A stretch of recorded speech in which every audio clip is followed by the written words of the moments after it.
ಓಂ ಪರಮಾಂಸ ಸದ್ಗುರು ಶ್ರೀ ಸತ್ತುಪಾಸಿಯೇ ನಮೋ ನಮಃ. ಅಂಗಲಿಂಗವಾಗಿ ಲಿಂಗ ಜಂಗಮವಾಗಿ ಜಂಗಮನು ಗುರುದತ್ತನಾಗಿ ದತ್ತ ಶ್ರೀಪಾದವಲ್ಲಭನಾಗಿ ಶ್ರೀಪಾದವಲ್ಲಭನೇ ಶ್ರೀ ಸತ್ತುಪಾಸಿಯಾಗಿ ಶ್ರೀ ಸತ್ತುಪಾಸಿ ಭಕ್ತರೊಳೊಂದಾಗಿ ಶ್ರೀ ಕ್ಷೇತ್ರ ದತ್ತಾವಧೂತ ಆಶ್ರಮದಳು ತಾನೆಲೆಸಿ ಮುಕ್ತಿ ತಾಣವನ್ನಾಗಿಸಿಹನು ನೋಡ ಶ್ರೀ ಗುರು ಕನ್ನೇಶ್ವರ. ಇಂದಿನ ಸತ್ಸಂಗದಲ್ಲಿ ಸಾಗರದ ಭಕ್ತರಾದಂತಹ ಶ್ರೀಮತಿ ರೇಷ್ಮಾ ಆನಂದರವರು ತಮ್ಮ ಅನುಭವಗಳನ್ನು ಹಂಚಿಕೊಳ್ಳಲು ಸದ್ಭಕ್ತರ ಸ್ವಾನುಭವಾಮೃತ ಸಾರ ಸಂಚಿಕೆಗೆ ಆಗಮಿಸಿದ್ದಾರೆ. ಇವರಿಗೆ ನಿಮ್ಮೆಲ್ಲರ ಪರವಾಗಿ ನನ್ನ ಪರವಾಗಿ ಹೃತ್ಪೂರ್ವಕವಾದ ಸ್ವಾಗತ. ಶರಣು ಶರಣು ರೇಷ್ಮಾ ಆನಂದ್. ಶರಣಮ್ಮ. ಶ್ರೀ ಪರಮಹಂಸ ಸದ್ಗುರು ಶ್ರೀ ಸತ್ತುಪಾಸಿಯೇ ನಮೋ ನಮಃ. ಶ್ರೀಪಾದರಾಜಂ ಶರಣಂ ಪ್ರಪದೆ. ಅಪ್ಪ ನಿಮ್ಮಡಿಗಳಿಗೆ ವಂದಿಸುವೆ ನಾನು, ಕರುಣಾಳು ನನ್ನಪ್ಪ, ಕ್ಷಮಿಸು ನನ್ನ ಅಪರಾಧವನು. ಅಪ್ಪ, ಈ ನಿಮ್ಮ ಕಂದನ ಕೂಗು ನಿಮ್ಮ ಪಾದಕ್ಕೆ ಅರಿವಾಗಲಪ್ಪ. ಒಂದು ಹಾಡನ್ನು ಹೇಳ್ತೀನಿ ಅಪ್ಪಂಗೋಸ್ಕರ. ನಮಿಸುವೆ ಗುರುದೇವಗೆ, ಬದುಕು ಬದಲಿಸಿದ ಮಹಾದೇವಗೆ. ಉಸಿರು ಉಸಿರಲು ನಿನ್ನ ಹೆಸರಿದೆ, ಮನದ ತುಂಬ ನೀನೆ ನೆಲೆಸಿಹೆ. ನಮಿಸುವೆ ಗುರುದೇವಗೆ, ಬದುಕು ಬದಲಿಸಿದ ಮಹಾದೇವಗೆ. ರೇಷ್ಮಾ ಅವರೇ, ಈಗ ನಿಮಗೆ ಅಪ್ಪಾಜಿಯ ಬಗ್ಗೆ ಯಾರು ತಿಳಿಸ್ಕೊಟ್ರು, ಯಾರಿಂದ ನೀವು ಇಲ್ಲಿಗೆ ದೊಡ್ಡೇರಿಗೆ ಬಂದ್ರಿ, ಈ ಎಲ್ಲಾ ವಿಚಾರನ ನಮ್ ಜೊತೆ ಹಂಚ್ಕೊಳ್ರಿ. ನಾವು ನಮ್ಗೆ ಅಪ್ಪನ ಬಗ್ಗೆ ಸಾಗರದವ್ರ, ನಮ್ಮ ಮನೆಯವ್ರ ಫ್ರೆಂಡು, ನಮ್ಮ ಮನೆಯವ್ರ ಬಗ್ಗೆ ನಮ್ಮ ಬಗ್ಗೆ ಹೇಳ್ಕೊಳ್ತೀನಿ ಸ್ವಲ್ಪ. ನಾವು ಸಾಗರದವರು, ರೇಷ್ಮಾ ಆನಂದ್ ಅಂತ. ನಮ್ಮ ಮನೆಯವರು ಆನಂದ್ ಅಂತ ಹೇಳ್ಬಿಟ್ಟು, ಅವರು ಕಮರ್ಷಿಯಲ್ ಟ್ಯಾಕ್ಸ್ ಆಫೀಸರು. ಅವರು ಈಗ ಮಂಜು ಅಣ್ಣ ಅವರು ಇದು ಒಂದೇ ಬ್ಯಾಚ್ KS ಆಫೀಸರ್. ಹಿಂಗೆ ಅಂದ್ರೆ ಅವ್ರ ಅಪ್ಪನ ಬಗ್ಗೆ ಹೇಳಿರ್ಲಿಲ್ಲ. ಏನಾಯ್ತು ಅಂದ್ರೆ ನಮ್ಮ ಮನೇಲಿ ನಮಗೆ ಅಪ್ಪನ ಬಗ್ಗೆ ಅಂದ್ರೆ ಇವ್ರು ಕೇಳಿರ್ಲಿಲ್ಲ, ಮಂಜುಣ್ಣ ಹೇಳಲಿಲ್ಲ ಆಗಿತ್ತು. ಅವರು ಟ್ರೈನಿಂಗ್ ಹೋದವಾಗ ಸಿಕ್ಕವಾಗ ಹಿಂಗ ಒಬ್ರು ಇದಾರೆ ಅಂತ ಹೇಳಿದ್ರ ಅಂತೆ. ಅಪ್ಪನ ಬಗ್ಗೆ ಹೇಳಿಲ್ಲ ಪೂರ್ತಿ, ಒಬ್ರು ಮಹಾತ್ಮರಿದ್ದಾರೆ ಅಂತ ಪೂರ್ತಿಯಾಗಿ ಹೇಳಿಲ್ಲ. ಆದ್ರೆ ಅವ್ರು ಏನ್ ಮಾಡಿದ್ರು, ರಾಜೇಶ್ವರಿ ಅಮ್ಮಂಗೆ ಸಾಗರದವ್ರೆ ಆದ್ರೆ ರಾಜೇಶ್ವರಿ ಅಮ್ಮನ ಹತ್ರ ಫೋನ್ ನಂಬರ್ ಕೊಟ್ಬಿಟ್ಟು ಮಾತಾಡು ಅಂತ ಹೇಳಿದ್ರು. ಆವಾಗ ರಾಜೇಶ್ವರಿ ಅಮ್ಮನವರು ಹಿಂಗೆ ದೊಡ್ಡೇರಿ ಅವ್ರ ಮನೆಗೆ ಒಂದಿನ ಹೋದ್ವಿ, ನಾನು ನಮ್ಮ ಮನೆಯವರು. ಹಿಂಗ್ ದೊಡ್ಡೇರಿಲಿ ಹಿಂಗೆ ತುಪಾಸಿ ಅಂತ ಇದಾರೆ, ಅವ್ರಿಗೆಲ್ರು ಅಪ್ಪ ಅಂತ ಕರೀತಾರೆ. ನೀವು ಹ್ಞೂ ಅಂದ್ರೆ ಹೋಗೋಣ, ಒಂದ್ಸರಿ ಕರ್ಕೊಂಡ್ ಹೋಗ್ತೀನಿ ಅಂತ ಹೇಳಿದ್ರು. ಅದೇನಾಯ್ತು ಅಂದ್ರೆ ಹಿಂಗೆ ಹೋದ್ವಲ್ಲ, ನನ್ಗೆ ಅಪ್ಪನ ಬಗ್ಗೆ ಹೇಳಿದ ಕೂಡ್ಲೇನೆ ಆ ಒಂದು ಕ್ಷಣದಲ್ಲೇನೆ ನಂಗಪ್ಪ ಅವ್ರನ್ನ ನೋಡಿಲ್ಲ, ಆದ್ರೂನು ನಂಗೆ ಅಪ್ಪನ ಬಗ್ಗೆ ಹೇಳಿದ ಕೂಡ್ಲೇನೆ ಅಮ್ಮ ಕುತೂಹಲ ಶುರುವಾಯ್ತು. ಅಪ್ಪನ್ ನೋಡ್ಬೇಕು ಅಂತ ಶುರುವಾಯ್ತು. ಮನೆಗ್ ಬಂದ್ವಿ. ಮಕ್ಳು ಮನೆಯವರು ಡ್ಯೂಟಿಗೆ ಹೋಗ್ತಾ ಇದ್ರು, ಮಕ್ಳು ಶಾಲೆಗೆ ಹೋಗ್ತಿದ್ರಲ್ವಾ. ಹೋದ್ ಕೂಡ್ಲೆ ನನ್ ಕೆಲ್ಸ ಎಲ್ಲ ಮುಗಿಸ್ಕೊಂಡು ನಾನು ಯೂಟ್ಯೂಬ್ ಅಲ್ಲಿ ಅಪ್ಪನ ಬಗ್ಗೆ ಎಲ್ಲ ನೋಡ್ತಾ ಹೋದೆ. ಅಲ್ಲಿ ಅಪ್ಪನ ಬಗ್ಗೆ ಎಲ್ಲ ನೋಡ್ದೆ, ಅವ್ರ ಹಾಡುಗಳನ್ನೇ ಕೇಳ್ತಾ ಹಿಂಗೆ ಅವ್ರ ಬಗ್ಗೆ ಪೂರ್ತಿ ತಿಳ್ಕೊಂತ ಹೋಗ್ತಾ 1 ವಾರ ಆಯ್ತು. ಆ ಹಂಬಲ ಪೂರ್ತಿ ಶುರು ಆಯ್ತು, ಅಪ್ಪನ್ ನೋಡ್ಬೇಕು ಅಂತ. ಆಮೇಲೆ ರಾಜೇಶ್ವರಿ ಅಮ್ಮ ಅವರಿಗೂ ಹಂಬಲ, ಅಪ್ಪನ್ ತುಂಬಾ ಅವ್ರ ಪರಮ ಭಕ್ತರು. ಹಂಗಾಗಿ ಹೋಗೋಣ ಅಂತ ಒಂದಿನ ಫೋನ್ ಮಾಡಿದ್ರು. ಅದು ಜನವರಿ 26, 2025. ಅವತ್ ಹೋಗೋಣ ಅಂತ ಹೇಳಿದ್ರು. ಆಯ್ತು, ನಮ್ಮ ಮನೆಯವ್ರಿಗೆ ಆಫೀಸಲ್ಲಿ ಇದನ್ನ ಮುಗಿಸ್ಬಿಟ್ಟು ಜನವರಿ 26 ಪ್ರೋಗ್ರಾಮ್ ಗಣರಾಜ್ಯೋತ್ಸವನ ಹೋಗೋಣ ಅಂತ ಬಂದ್ವಿ. ಅಮ್ಮ ಫಸ್ಟ್ ಟೈಮ್ ಇಲ್ಲಿ ಕರ್ಕೊಂಡ್ ಬಂದ್ರು. ಹಂಗೆ ಆ ಮೂಲಕ ನಮ್ಗಪ್ಪ ಜನವರಿ 26ಕ್ಕೆ ನಮ್ಗ್ ಸಿಕ್ಕಿದ್ರು. ಗಣರಾಜ್ಯೋತ್ಸವ ದಿನ ಅಂದ್ರೆ ಅದನ್ನ ನೆನ್ಪಿಟ್ಕೊಳ್ಳಿ ಆ ದಿನವನ್ನ ಅಂತ ಅಪ್ಪ ಅವತ್ತು ನಮ್ಮನ್ನ ಕರ್ಸ್ಕೊಂಡ್ರು. ನಾವ್ ಅಪ್ಪ ಸಿಗಕ್ಕೆ ಕಾರಣ ಅಂದ್ರೆ ಯಾವ್ದಾದ್ರು ಒಂದ್ ಕಷ್ಟ ಇದ್ದವಾಗ್ಲೇ ಮನುಷ್ಯನ್ಗೆ ಭಗವಂತನ್ ನೆನ್ಪಿರೋದು. ಹಂಗಾಗಿ ನಮ್ಮ ಜೀವನದಲ್ಲೂ ತುಂಬಾ ಕಷ್ಟಗಳು. ನಾವು ಮನೆಯವರು ಆಫೀಸರು ಕೆಲ್ಸದಲ್ಲಿ ಇದ್ದಾರೆ ನಿಜ, ಸರ್ಕಾರಿ ಕೆಲ್ಸದಲ್ಲಿ ಇದ್ರೂನು ಸಮಸ್ಯೆಗಳಿಗೆ ಏನ್ ಕಡಿಮೆನೆ ಇರ್ಲಿಲ್ಲ. ನಮ್ಮ ಮನೇಲಿ ಮಾನಸಿಕವಾಗಿ, ದೈಹಿಕವಾಗಿ, ಆರ್ಥಿಕವಾಗಿ ಎಲ್ಲಾದ್ರಿಂದಾನು ನಾವು ಸಮಸ್ಯೆಗಳನ್ನ ಎದುರಿಸ್ತಾನೆ ಬಂದ್ವಿ. ಮೊದ್ಲು ನಮ್ಮ ಮನೆಯವರು ಈ ಇದಕ್ ಜಾಬಿಗೆ ಬರಕ್ಕಿಂತ ಮೊದ್ಲು ಅವರು ಕಾಲೇಜು ಪ್ರೊಫೆಸರ್ ಆಗಿದ್ರು, ಅಲ್ಲಿ ಜಾಬ್ ಮಾಡ್ತಾ ಇದ್ರು. ಇದು 2011ರಲ್ಲೇ ಇವ್ರಿಗೆ KS ಜಾಬ್ ಆಗಿತ್ತು. ಅದ್ ಯಾವ್ದೋ ಕಾರಣಾಂತರಗಳಿಂದ ನಿಂತಿತ್ತು. ಹಂಗಾಗಿ ಅವರು ಇದು ಮತ್ತೆ ಆ ಜಾಬ್ ಇದು ಮತ್ತೆ ಒಂದು 7-8 ವರ್ಷದ ನಂತರ ಇದನ್ನ ಮತ್ತೆ ಕೊಟ್ರು KS ಆಫೀಸರ್ ಜಾಬನ್ನ. ಇದಕ್ಕೆ ಅವ್ರಿಗೆ ಹೋಗೋದು ಬೇಡ ಅನ್ನೋ ಗೊಂದಲ ಇತ್ತು. ಅದು ಒಳ್ಳೆ ಜಾಬ್ ಅಲ್ಲ, ಟೀಚಿಂಗ್ ಮಾಡ್ತಾ ಹಂಗೆ ಚೆನ್ನಾಗಿರ್ಬೋದು ಅಂತೇಳಿ. ಆದ್ರೂ ಅವ್ರದ್ದು ಮೊದ್ಲಿಂದನೂ ಕನ್ಸು ಏನಾಗಿತ್ತು ಅಂದ್ರೆ ನಾನೊಬ್ಬ KS ಆಫೀಸರ್ ಆಗ್ಬೇಕು ಅನ್ನೋದು ಅವ್ರದ್ದು ಹಂಬಲ ಅದೇ ಇತ್ತು. ಆ ಹಂಬಲಕ್ಕೆ ಅವ್ರು ಹೋಗೋಣ ಅಂತ ಬಂದ್ವಿ. ಅದು ಹೋಗೋಣ ಅಂತೇಳಿ 6 ತಿಂಗಳ ಟೈಮ್ ಅಂತ ತಗೊಂಡ್ಬಿಟ್ಟು 6 ತಿಂಗಳದ ನಂತರ ಈ ಜಾಬಿಗೆ ಜಾಯ್ನ್ ಆದ್ರು. ಅದು ಏನಾಯ್ತು ಅಂದ್ರೆ ನಮಗೆ ಮತ್ತೆ ಆರ್ಥಿಕವಾಗಿ ಅಲ್ಲಿಗಿಂತ ಇಲ್ಲಿಗೆ ಸಂಬಳ ಕಡಿಮೆ ಆಯ್ತು ನಮ್ದು ಅವ್ರು ಇದು. ಹಂಗಾಗಿ ಏನಾಯ್ತು ಅಂದ್ರೆ ಆರ್ಥಿಕವಾಗಿ ಮತ್ತೆ ನಮ್ಗೆ ಹಿನ್ನಡೆ ಆಯ್ತು. ಅಲ್ಲಿ 2 ವರ್ಷ, ಅವರಿಗೆ 1 ವರ್ಷ ಇದು ಸ್ಯಾಲ್ರಿ ಆಗ್ತಾ ಇರ್ಲಿಲ್ಲ ಆಗಿತ್ತು ಇವ್ರ ಪ್ರೊಫೆಷನರಿ ಪೀರಿಯಡ್ ಇರೋದಕ್ಕಾಗಿ. ಹಂಗಾಗಿ ಸ್ವಲ್ಪ ಕಷ್ಟಗಳು. ನಾನ್ ಹೆಂಗಿದ್ದೆ ಅಂದ್ರೆ ತೀರ್ಥ ತಗೊಂಡ್ರೆ ಶೀತ, ಆರತಿ ತಗೊಂಡ್ರೆ ಉಷ್ಣ, ಆ ರೀತಿಯಲ್ಲಿ ಇದ್ದವಳು.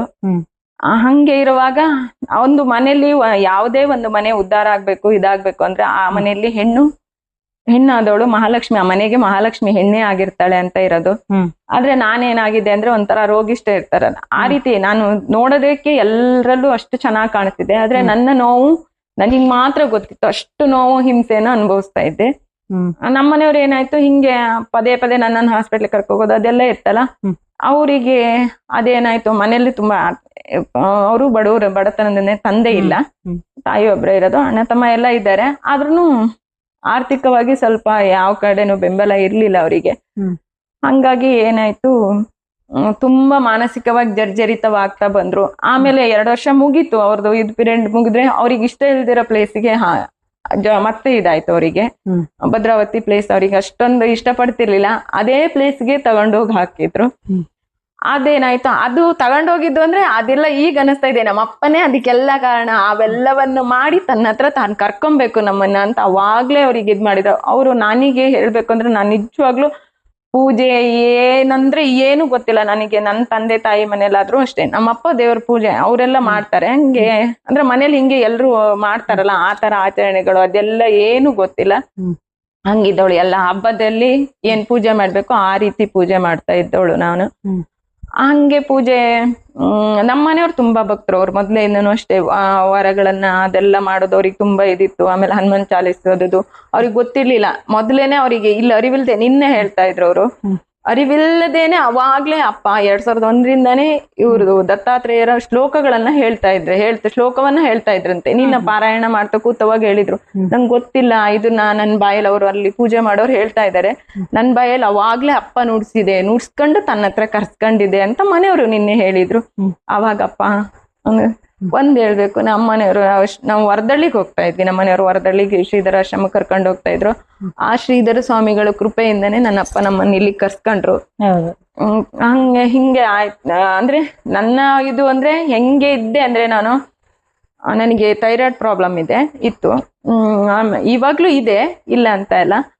ಮತ್ತೆ ನನಗೆ ಏನು ತಿಂದ್ರುನು ವಾಮಿಂಟ್ ಆಗ್ತಾ ಇತ್ತು, ವಾಂತಿ. ಅದೇನಂದ್ರೆ ವಿಷಯನ ನಾನು ಎಂತ ಫುಡ್ ಬೆಳಗ್ಗೆ ನಾನು ಹೇಳ್ಬೇಕು ಅಂದ್ರೆ ಅದನ್ನ ವಾಂತಿ ಮಾಡ್ಬಿಟ್ಟೆ. ಇದು HCl ಅಂತ ಇರತ್ತಂತೆ, ಅದು ಗ್ಯಾಸ್ಟ್ರಿಕ್ ಪ್ರಾಬ್ಲಮ್ ಇದೆ. ಅದು ಗ್ಯಾಸ್ ಎಲ್ರಿಗೂ ಫುಡ್ ನ ಡೈಜೆಷನ್ ಮಾಡೋದಕ್ಕೆ ಅದು ಇದು ಇರತ್ತೆ HCl. ಅದು ನನಗೆ ತುಂಬಾ ಉತ್ಪತ್ತಿ ಆಗ್ತಿತ್ತು. ಅದು ಏನ್ ತಿಂದ್ರು ಎಲ್ಲಿ ನಾನ್ ಎಷ್ಟು ಡಾಕ್ಟರ್ ಹತ್ರ ತೋರ್ಸಿದ್ದೇನೋ ನನಗೆ ಗೊತ್ತಿಲ್ಲ. ಅದೆಲ್ಲವನ್ನ ತೋರ್ಸಿದ್ರು ಎಲ್ಲೂ ವಾಸಿ ಆಗ್ತಿರ್ಲಿಲ್ಲ. ಗ್ಯಾಸ್ಟ್ರಿಕ್ ಮಾತ್ರೆ ತಗೊಳ್ತಾನೆ ಇದ್ದೆ, ಏನೂ ಆಗ್ತಾ ಇರ್ಲಿಲ್ಲ. ಆಮೇಲೆ ನನ್ನ ದೇಹಕ್ಕೆ ಆಗದೆ ಇರೋ ಫುಡ್ ಅನ್ನು ತಗೊಂಡೆ ಅಂದ್ರೆ, ಆಹಾರ ತಿಂದೆ ಅಂದ್ರೆ ಅದು ವಾಮಿಂಟ್ ಆಗ್ತಿತ್ತು. ಅದು ವಾಂತಿ ಅಂದ್ರೆ ಹಂಗೆ ಆಗ್ತಿತ್ತು, ಸಹಜವಾಗಿ ಎಲ್ರಿಗೂ ವಾಂತಿ ಆಗತ್ತಲ್ಲ ಆ ರೀತಿ ಆಗ್ತಿರ್ಲಿಲ್ಲ.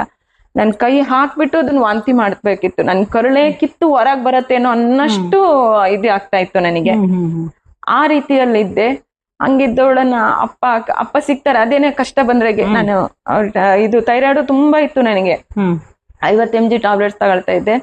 ಆ ಥೈರಾಯ್ಡ್ ಇರೋದಕ್ಕೆ ಮಕ್ಳು ಚಿಕ್ಕವರಿದ್ರು, ತುಂಬಾ ಅಂದ್ರೆ ತುಂಬಾ ಚಿಕ್ಕವ್ರು ಇರೋದಕ್ಕಾಗಿ ಅವ್ರ ಕಿರಿಕಿರಿ ಮಕ್ಳದಿದ್ದು. ನನಗೆ ಆ ಸ್ಟ್ರೆಸ್ ತುಂಬಾ ಆಗ್ತಿತ್ತು, ಮೆಂಟಲಿ ಸ್ಟ್ರೆಸ್ ತಗೊಂತಿದ್ದೆ. ಎಷ್ಟೋ ಸರಿ ಈ ಮಕ್ಳು ಬೇಡ, ಈ ಗಂಡ ಬೇಡ, ಏನು ಬೇಡ, ನಾನು ಎಲ್ಲರನ್ನು ಬಿಟ್ಟು ನಾನು ಏನಾರು ಮಾಡ್ಕೊಬೇಕು ಅಂತ ಇದ್ದೆ. ಹಂಗಿದ್ದವಾಗ ಅಂತವಳನ ಪ್ರತಿ ಎದ್ದು ಕುತ್ಕೊಂಡು ರಾತ್ರಿ ಎಲ್ಲ ನನ್ಗೆ ಸೂಸೈಡ್ ಮಾಡ್ಕೋಬೇಕು, ಇವ್ರನ್ನೆಲ್ಲ ಬಿಟ್ಟು ಹೋಗ್ಬೇಕು ಅಂತ ಯೋಚನೆ ಬರೋದು. ಯಾರಿಗೂ, ತಂದೆ ತಾಯಿಗೆ ನಾ ಇದುವರೆಗೆ ಹೇಳ್ಬೇಕಂದ್ರೆ ನಮ್ ತಂದೆ ತಾಯಿಗೂ ಗೊತ್ತಿಲ್ಲ ನಮ್ ಕಷ್ಟ. ಇನ್ನೊಬ್ರಿಗೆ ಅದೇನೋ ಗೊತ್ತಿಲ್ಲ. ಭಗವಂತ ಅವಾಗ್ಲೇ ಇನ್ನೊಬ್ರಿಗೆ ನೋವು ಕೊಡ್ಬಾರ್ದು. ನನಗೆ ನನ್ ಗಂಡಂಗೆ ಮಾತ್ರ ಗೊತ್ತಿತ್ತು. ನಾವ್ ಹಿಂಗೆ ಎಷ್ಟ್ ಕಷ್ಟ ಅಂದ್ರೆ ಬೇರೆಯವ್ರಿಗೆ ಮನುಷ್ಯಗೆ ಹೇಳ್ಕೊಳ್ತಿಲ್ಲ ಅಂತ ಇಲ್ಲ, ಅವರಿಂದ ನಮ್ಗೆ ಪರಿಹಾರಕ್ಕಿಂತ ನೋವೇ ಜಾಸ್ತಿ ಸಿಗತ್ತೆ. ಇವ್ರಿಗೆ ಏನಾಗಿದೆ, ಅಯ್ಯೋ ದೊಡ್ಡ ಜಾಬ್ ಅಲ್ಲಿ ಇದ್ದಾರೆ, ಅವ್ರಿಗೇನು ದುಡ್ಡಿನ ಕೊರತೆ ಏನು, ಲಕ್ಷಗಟ್ಲೆ ಸಂಬಳ ತಗೊಂತಾರೆ ಅಂತ ಹೇಳೋರು. ಅಂದ್ರೆ ನಮ್ ಪರಿಸ್ಥಿತಿ ನಮ್ಗೆ ಗೊತ್ತಿರತ್ತಲ್ವಾ, ಆ ರೀತಿ ಹಂಗಿದ್ವಿ. ಆಮೇಲೆ ಹಿಂಗೆ ವಾಮಿಂಟು ಈ ರೀತಿ ಆಗ್ತಾ ಇತ್ತು. ಅಪ್ಪನ ಹತ್ರ ಬರೋವಾಗ ನಾನು ಪ್ರತಿ ಬಾರಿನೂ 4-5 ಸಾರಿ ಬರೋವಾಗ್ಲೂ ನಾನು ಇಲ್ಲಿ ಬರ್ತೀನಿ ಅನ್ನೋದು ನಂಬಿಕೆ ಇರ್ತಿರ್ಲಿಲ್ಲ. ಗೇಟ್ ದಾಟಲ್ಲವರೆಗೂ ನಾನು ಅಲ್ಲಿಂದ ಅಪ್ಪ ಯಾವಾಗ ನನ್ನ ಹತ್ರ ಕರ್ಸ್ಕೊಳ್ತೀಯಪ್ಪ, ನಾನು ಸತ್ತೋಗ್ಬೇಕು ಅನ್ನೋ ರೀತಿ ಆಗ್ತಿತ್ತು. ಸತ್ತೋಗ್ತೀನೇನೋ, ಈಗ ನಾನು ಸಾಯ್ತೀನೇನೋ ಅನ್ನೋ ರೀತಿನೇ ನನಗೆ ಆ ತರ ಫೀಲ್ ಆಗ್ತಾ ಇತ್ತು. ಈ ಗೇಟ್ ದಾಟಿ ಬಂದ್ ಕೂಡ್ಲೇನೆ ಏನೂ ಇರ್ತಿರ್ಲಿಲ್ಲ. ಮತ್ತೆ ಮನೆಗೆ ವಾಪಸ್ ಹೋಗುವಾಗ ಮತ್ತೆ ಅದೇ ಸಮಸ್ಯೆ ಶುರುವಾಗ್ತಿತ್ತು. ಆ ತರ ಹಿಂಗೆ ಆಗ್ತಾ ಅದು ಹೆಂಗೆ ಅಂದ್ರೆ ನನ್ನನ್ನ ಅದ್ ಯಾವ ರೀತಿ ಕಾಡ್ತಾ ಇತ್ತು, ಇದು ಯಾವ ಜನ್ಮದ ಯಾವ ಕರ್ಮ ಮಾಡಿದ್ನೋ ಗೊತ್ತಿಲ್ಲ, ನನ್ಗಷ್ಟು ಬಾಧೆಗಳು ಸುತ್ಕೊಂಡಿತ್ತು. ಅಷ್ಟೊಂದು ದೈಹಿಕವಾಗಿ ಮಾನಸಿಕವಾಗಿ ಪೂರ್ತಿಯಾಗಿ ಜರ್ಜರಿತವಾಗಿದ್ದೆ ನಾನು. ಅಂತವಳನ್ನ ಅಪ್ಪ ಈಗ ಇಷ್ಟೊಂದು ಗಟ್ಟಿ ಮಾಡಿದ್ದಾರೆ. ಅದನ್ನ ಹಿಂಗೆ ಬರ್ತಾ ಹಿಂಗೆ ಅವಾಗ ಏನಾಯ್ತು, ಅಪ್ಪ ಹೆಂಗ್ ಕರ್ಸ್ಕತ್ತಾ ಇದ್ರು ಅಂದ್ರೆ, ನಮಗ್ ಬರ್ಬೇಕು ಅಂದ್ರೆ 5 ಅವರ್ ಜರ್ನಿ, ಆಮೇಲೆ ಖರ್ಚಿಗೂ ತುಂಬಾ, ಇಲ್ಲಿ ಬರ್ಬೇಕಂದ್ರೆ 5,000-6,000 ಬೇಕಿತ್ತು ನಮಗ್ ಬೇಕಲ್ಲ. ಹಂಗಾಗಿ ಅದು ವಾರಕ್ಕೊಂದ್ಸರಿ ಕರ್ಸ್ಕೊಳ್ತಾ ಇತ್ತು ಅಪ್ಪ. ಅವಾಗ ಇರ್ತಿರ್ಲಿಲ್ಲ, ಆದ್ರೂ ಅಪ್ಪ ಕರ್ಸ್ಕೊಳ್ತಿತ್ತು. 15 ದಿನಕ್ಕೊಂದ್ಸರಿ, ವಾರಕ್ಕೊಂದ್ಸರಿ ಬಂದ್ವಿ ಹೆಂಗೆ ಆಯ್ತು. ಅಪ್ಪ ನನ್ನನ್ನ ಒಂದೇ ಒಂದು ನನ್ನ ರೋಗವನ್ನ ಹೆಂಗ್ ಕಳೆದ್ರು ಅಂದ್ರೆ, ಸಮರ್ಥ ಯೋಗಾನಂದ್ರ ರೂಪದಲ್ಲಿ ಅಪ್ಪನೇ ಅವರಲ್ಲಿದ್ದು ಒಂದು ತುತ್ತು ತಾವು ತಿಂದ ಉಚ್ಚಿಷ್ಟ. ನನ್ ಗುರುಗೀತ ಪಾರಾಯಣ ಮಾಡೋವಾಗೆಲ್ಲ ಆ ಉಚ್ಚಿಷ್ಟ ಅಂತ ಬಂದವಾಗೆಲ್ಲ ಎಷ್ಟು ಮನ್ಸಿಗೆ ಇದಾಗತ್ತೆ ಅಂದ್ರೆ, ಅಪ್ಪ ನೀ ಕೊಟ್ಟ ಪ್ರತಿ ತುತ್ತುನು ನನ್ಗೆ ಪ್ರಸಾದ ಆಗ್ತಿದ್ಯಲ್ಲಪ್ಪ, ನಾ ತಿನ್ನೋ ಪ್ರತಿ ತುತ್ತುನು ನಿಂದೇನಲ್ಲಪ್ಪ ಅಂತ ಹೇಳಿ ಯಾವಾಗ್ಲೂ ಅಪ್ಪನ ಹತ್ರ ಅದನ್ನೇ ಕೇಳ್ಕೊಳ್ಳೋದು. ಊಟ ತಿನ್ನೋವಾಗ್ಲೂ ಅಪ್ಪನೇ ನೆನ್ಸ್ಕೊಂಡು, ಅಪ್ಪಯ್ಯ ನೀ ಕೊಟ್ಟ ತುತ್ತುನ ಇಷ್ಟು ನೆಮ್ಮದಿಯಾಗಿ ತಿಂತಾ ಇದ್ದೀನಿ. ಏನು ತಿಂತಿರ್ಲಿಲ್ಲ, ಒಂದ್ ಹಣ್ಣು ತಿಂತಿರ್ಲಿಲ್ಲ, ಜ್ಯೂಸ್ ಕುಡಿತಿರ್ಲಿಲ್ಲ, ಐಸ್ ಕ್ರೀಮ್ ತಿಂತಿರ್ಲಿಲ್ಲ, ಏನಂದ್ರೆ ಏನು ತಿಂತಿರ್ಲಿಲ್ಲ, ಹಂಗಿದ್ದೆ. ಅಂತೊಳಿಗೆ ಎಲ್ಲದನ್ನು ನನ್ನ ಅಪ್ಪನ ಹತ್ರ ಒಂದ್ ಚಿಕ್ಕ ವಿಷಯ ಅನ್ಸತ್ತೆ ನೋಡಿ, ಬದ್ನೆಕಾಯಿ ಹೆಚ್ಚಿದ್ರೆ ನನಗೆ ಮೂಗ್ ತುರ್ಕೆ ಬರ್ತಿತ್ತು. ಮೊದ್ಲು ತಿಂತಿದ್ದೆ, ಮಗ ಹುಟ್ಟಿದಾಲಿಂದ ಅದು ಅಲರ್ಜಿ ಶುರುವಾಯ್ತು, ತಿಂತಾ ಇರ್ಲಿಲ್ಲ.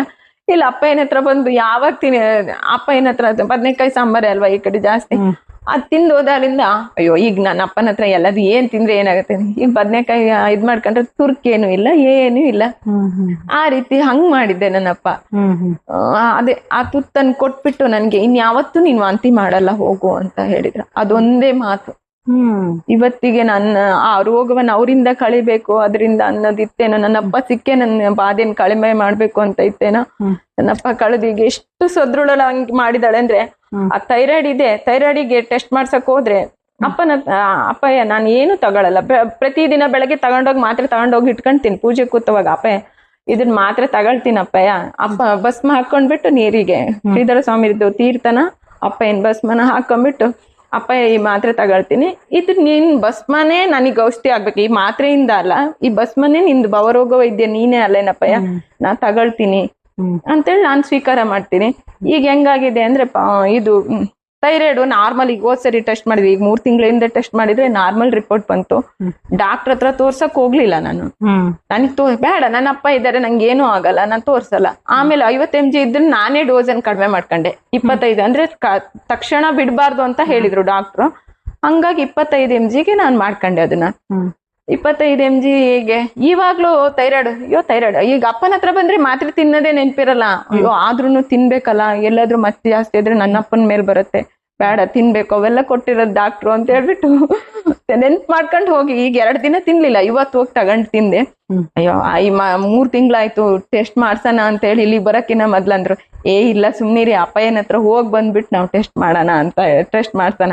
ಅವಾಗ್ಲೂ ಏನು ಬರಲ್ಲ, ನಂಗೆ ನಾರ್ಮಲ್ ಐತಿ, ನಾನು ಈಗ ಎಂತ ಇದ್ದೀನಿ, ಏನೇ ಆದ್ರೂ ನನ್ಗೆ ಈಗ್ಲೇ ನನ್ನ ಅಪ್ಪನ ಪಾದ ಸೇರ್ಕೊಂಡ್ರು ನನ್ಗೆ ಏನಿದಿಲ್ಲ ಆ ತರ, ಅಷ್ಟು ನನ್ನಪ್ಪ ನನ್ಗೆ ತಯಾರು ಮಾಡಿದ್ದಾರೆ ನನ್ನ ಜೊತೆಗೆ. ಅಷ್ಟು ಅಂದ್ರೆ ನಾವು ಹೆಂಗೆ ಭಗವಂತನ ಹತ್ರ ಬೇರೆ ಯಾರ ಹತ್ರನೂ ಕೇಳ್ಬಾರ್ದು, ನನ್ನ ಭಗವಂತನ ಹತ್ರ ಹೋಗಿ ಕೂತ್ಕೊಂಡು, ಅಪ್ಪ ನಂಗೀಗ ಸಮಸ್ಯೆ ಇದೆ ಅಪ್ಪ, ನಂಗೆ ಹಿಂಗಿ ಅವನ ಹತ್ರ ಏನೇ ಕೇಳ್ಕೊಂಡ್ರು ಅವನು ಅದೇ ಪರಿಹಾರ ಮಾಡ್ತಾರೆ. ಆದ್ರೆ ನಾವು ದೃಢವಾಗಿರ್ಬೇಕು, ನಾವು ಅಷ್ಟು ನಂಬಿಕೆ ಅಷ್ಟು ಶ್ರದ್ಧೆಯಿಂದ ಅಪ್ಪನ ಒಂದು ನಾವು ನಂಬಬೇಕು. ಹಂಗೆ ನಮ್ಮ ಮನಸ್ಸು ಕೂಡ ಪರಿಶುದ್ಧ, ಅಪ್ಪಯ್ಯ ನೋಡದೆ ಅದನ್ನ ಪರಿಶುದ್ಧವಾದ ಮನಸ್ಸು ಯಾವ ಜನ್ಮದ ಪುಣ್ಯನೋ ನನಗ್ ಗೊತ್ತಿಲ್ಲ, ನನ್ನಪ್ಪ ನನಗೆ ಇಷ್ಟು ಬೇಗ ಇದನ್ನ ಈ 1 ವರ್ಷದಲ್ಲಿ ಇಷ್ಟು ಬೇಗ ಇದೆಲ್ಲ ಕರುಣಿಸ್ತಾರೆ ಅಂತ, ಎಲ್ಲ ಪರಿಹಾರ ಮಾಡಿದಾರೆ ಅಂತ ಹೇಳ್ಬೋದು. ನಿಜ. ನನ್ನಪ್ಪ ಹೆಜ್ಜೆ ಹೆಜ್ಜೆಗೂ ನನ್ ಕೂಗು, ಒಂದ್ ಸಣ್ಣ ಸಣ್ಣ ಕೂಗನ್ನು ನನ್ನಪ್ಪ ಕೇಳಿಸ್ಕೊತಾರಲ್ಲ, ಅದಕ್ಕಿಂತ ಪರಮ ಇನ್ನೇನ್ ಬೇಕು ನಂಗೆ. ನಮ್ ಜೊತೆಗಿರ್ಬೇಕಾರೆ ಏನು ಬೇಡ ಅಂತ. ನಿಜವಾಗ್ಲು ಯಾರಮ್ಮ ಯಾರ್ ಕೊಡ್ತಾರೆ ನಮ್ಗೆ? ನಮ್ಗೆ ಹೆತ್ತ ತಂದೆ ತಾಯಿನೂ ಇದ್ ಸಿಗಲ್ಲ. ನನ್ನಪ್ಪನ ಈಗ ಅದನ್ನೇ ಹೇಳಿದ್ನಲ್ಲ, ನನ್ ತಂದೆ ತಾಯಿನ ಮರ್ಸ್ಬಿಟ್ಟಿತಿ ನನ್ನಪ್ಪ. ಅವನೊಬ್ಬನೇ ಬೇಕು, ನೀನೊಬ್ಬನೇ ಬೇಕಪ್ಪಯ್ಯ, ನಂಗೆ ನಿನ್ ಬಿಟ್ರೆ ಬೇರೆ ಏನು ಬೇಡ ಅನ್ನೋದೊಂದೇ ಈಗ ಇದಿರೋದು. ಯಾಕಂದ್ರೆ ಅಪ್ಪ ನಾವ್ ಕೇಳ್ದೇನೆ ಕೊಡೋನು ಅವನಲ್ವಾ, ಇನ್ನೇನ್ ಕೇಳೋಣ ಅವನ ಹತ್ರ ಕೇಳ್ಬೇಕಾಗಿರೋದು ಪ್ರೀತಿ, ಕರುಣೆ, ಮಮತೆ, ಅವನ್ ಭಕ್ತಿ, ದೃಢ ಭಕ್ತಿನ ಕೇಳ್ಬೇಕಷ್ಟೇ. ಕರುಣೆ, ಅಪ್ಪಂದ್ ಕರುಣೆ ನಾವ್ ಇಷ್ಟು ಭಕ್ತಿ ಮಾಡಿದ್ರೆ ಅವರು ಅಗಾದಷ್ಟು ಅದು ಮಾತ್ರ.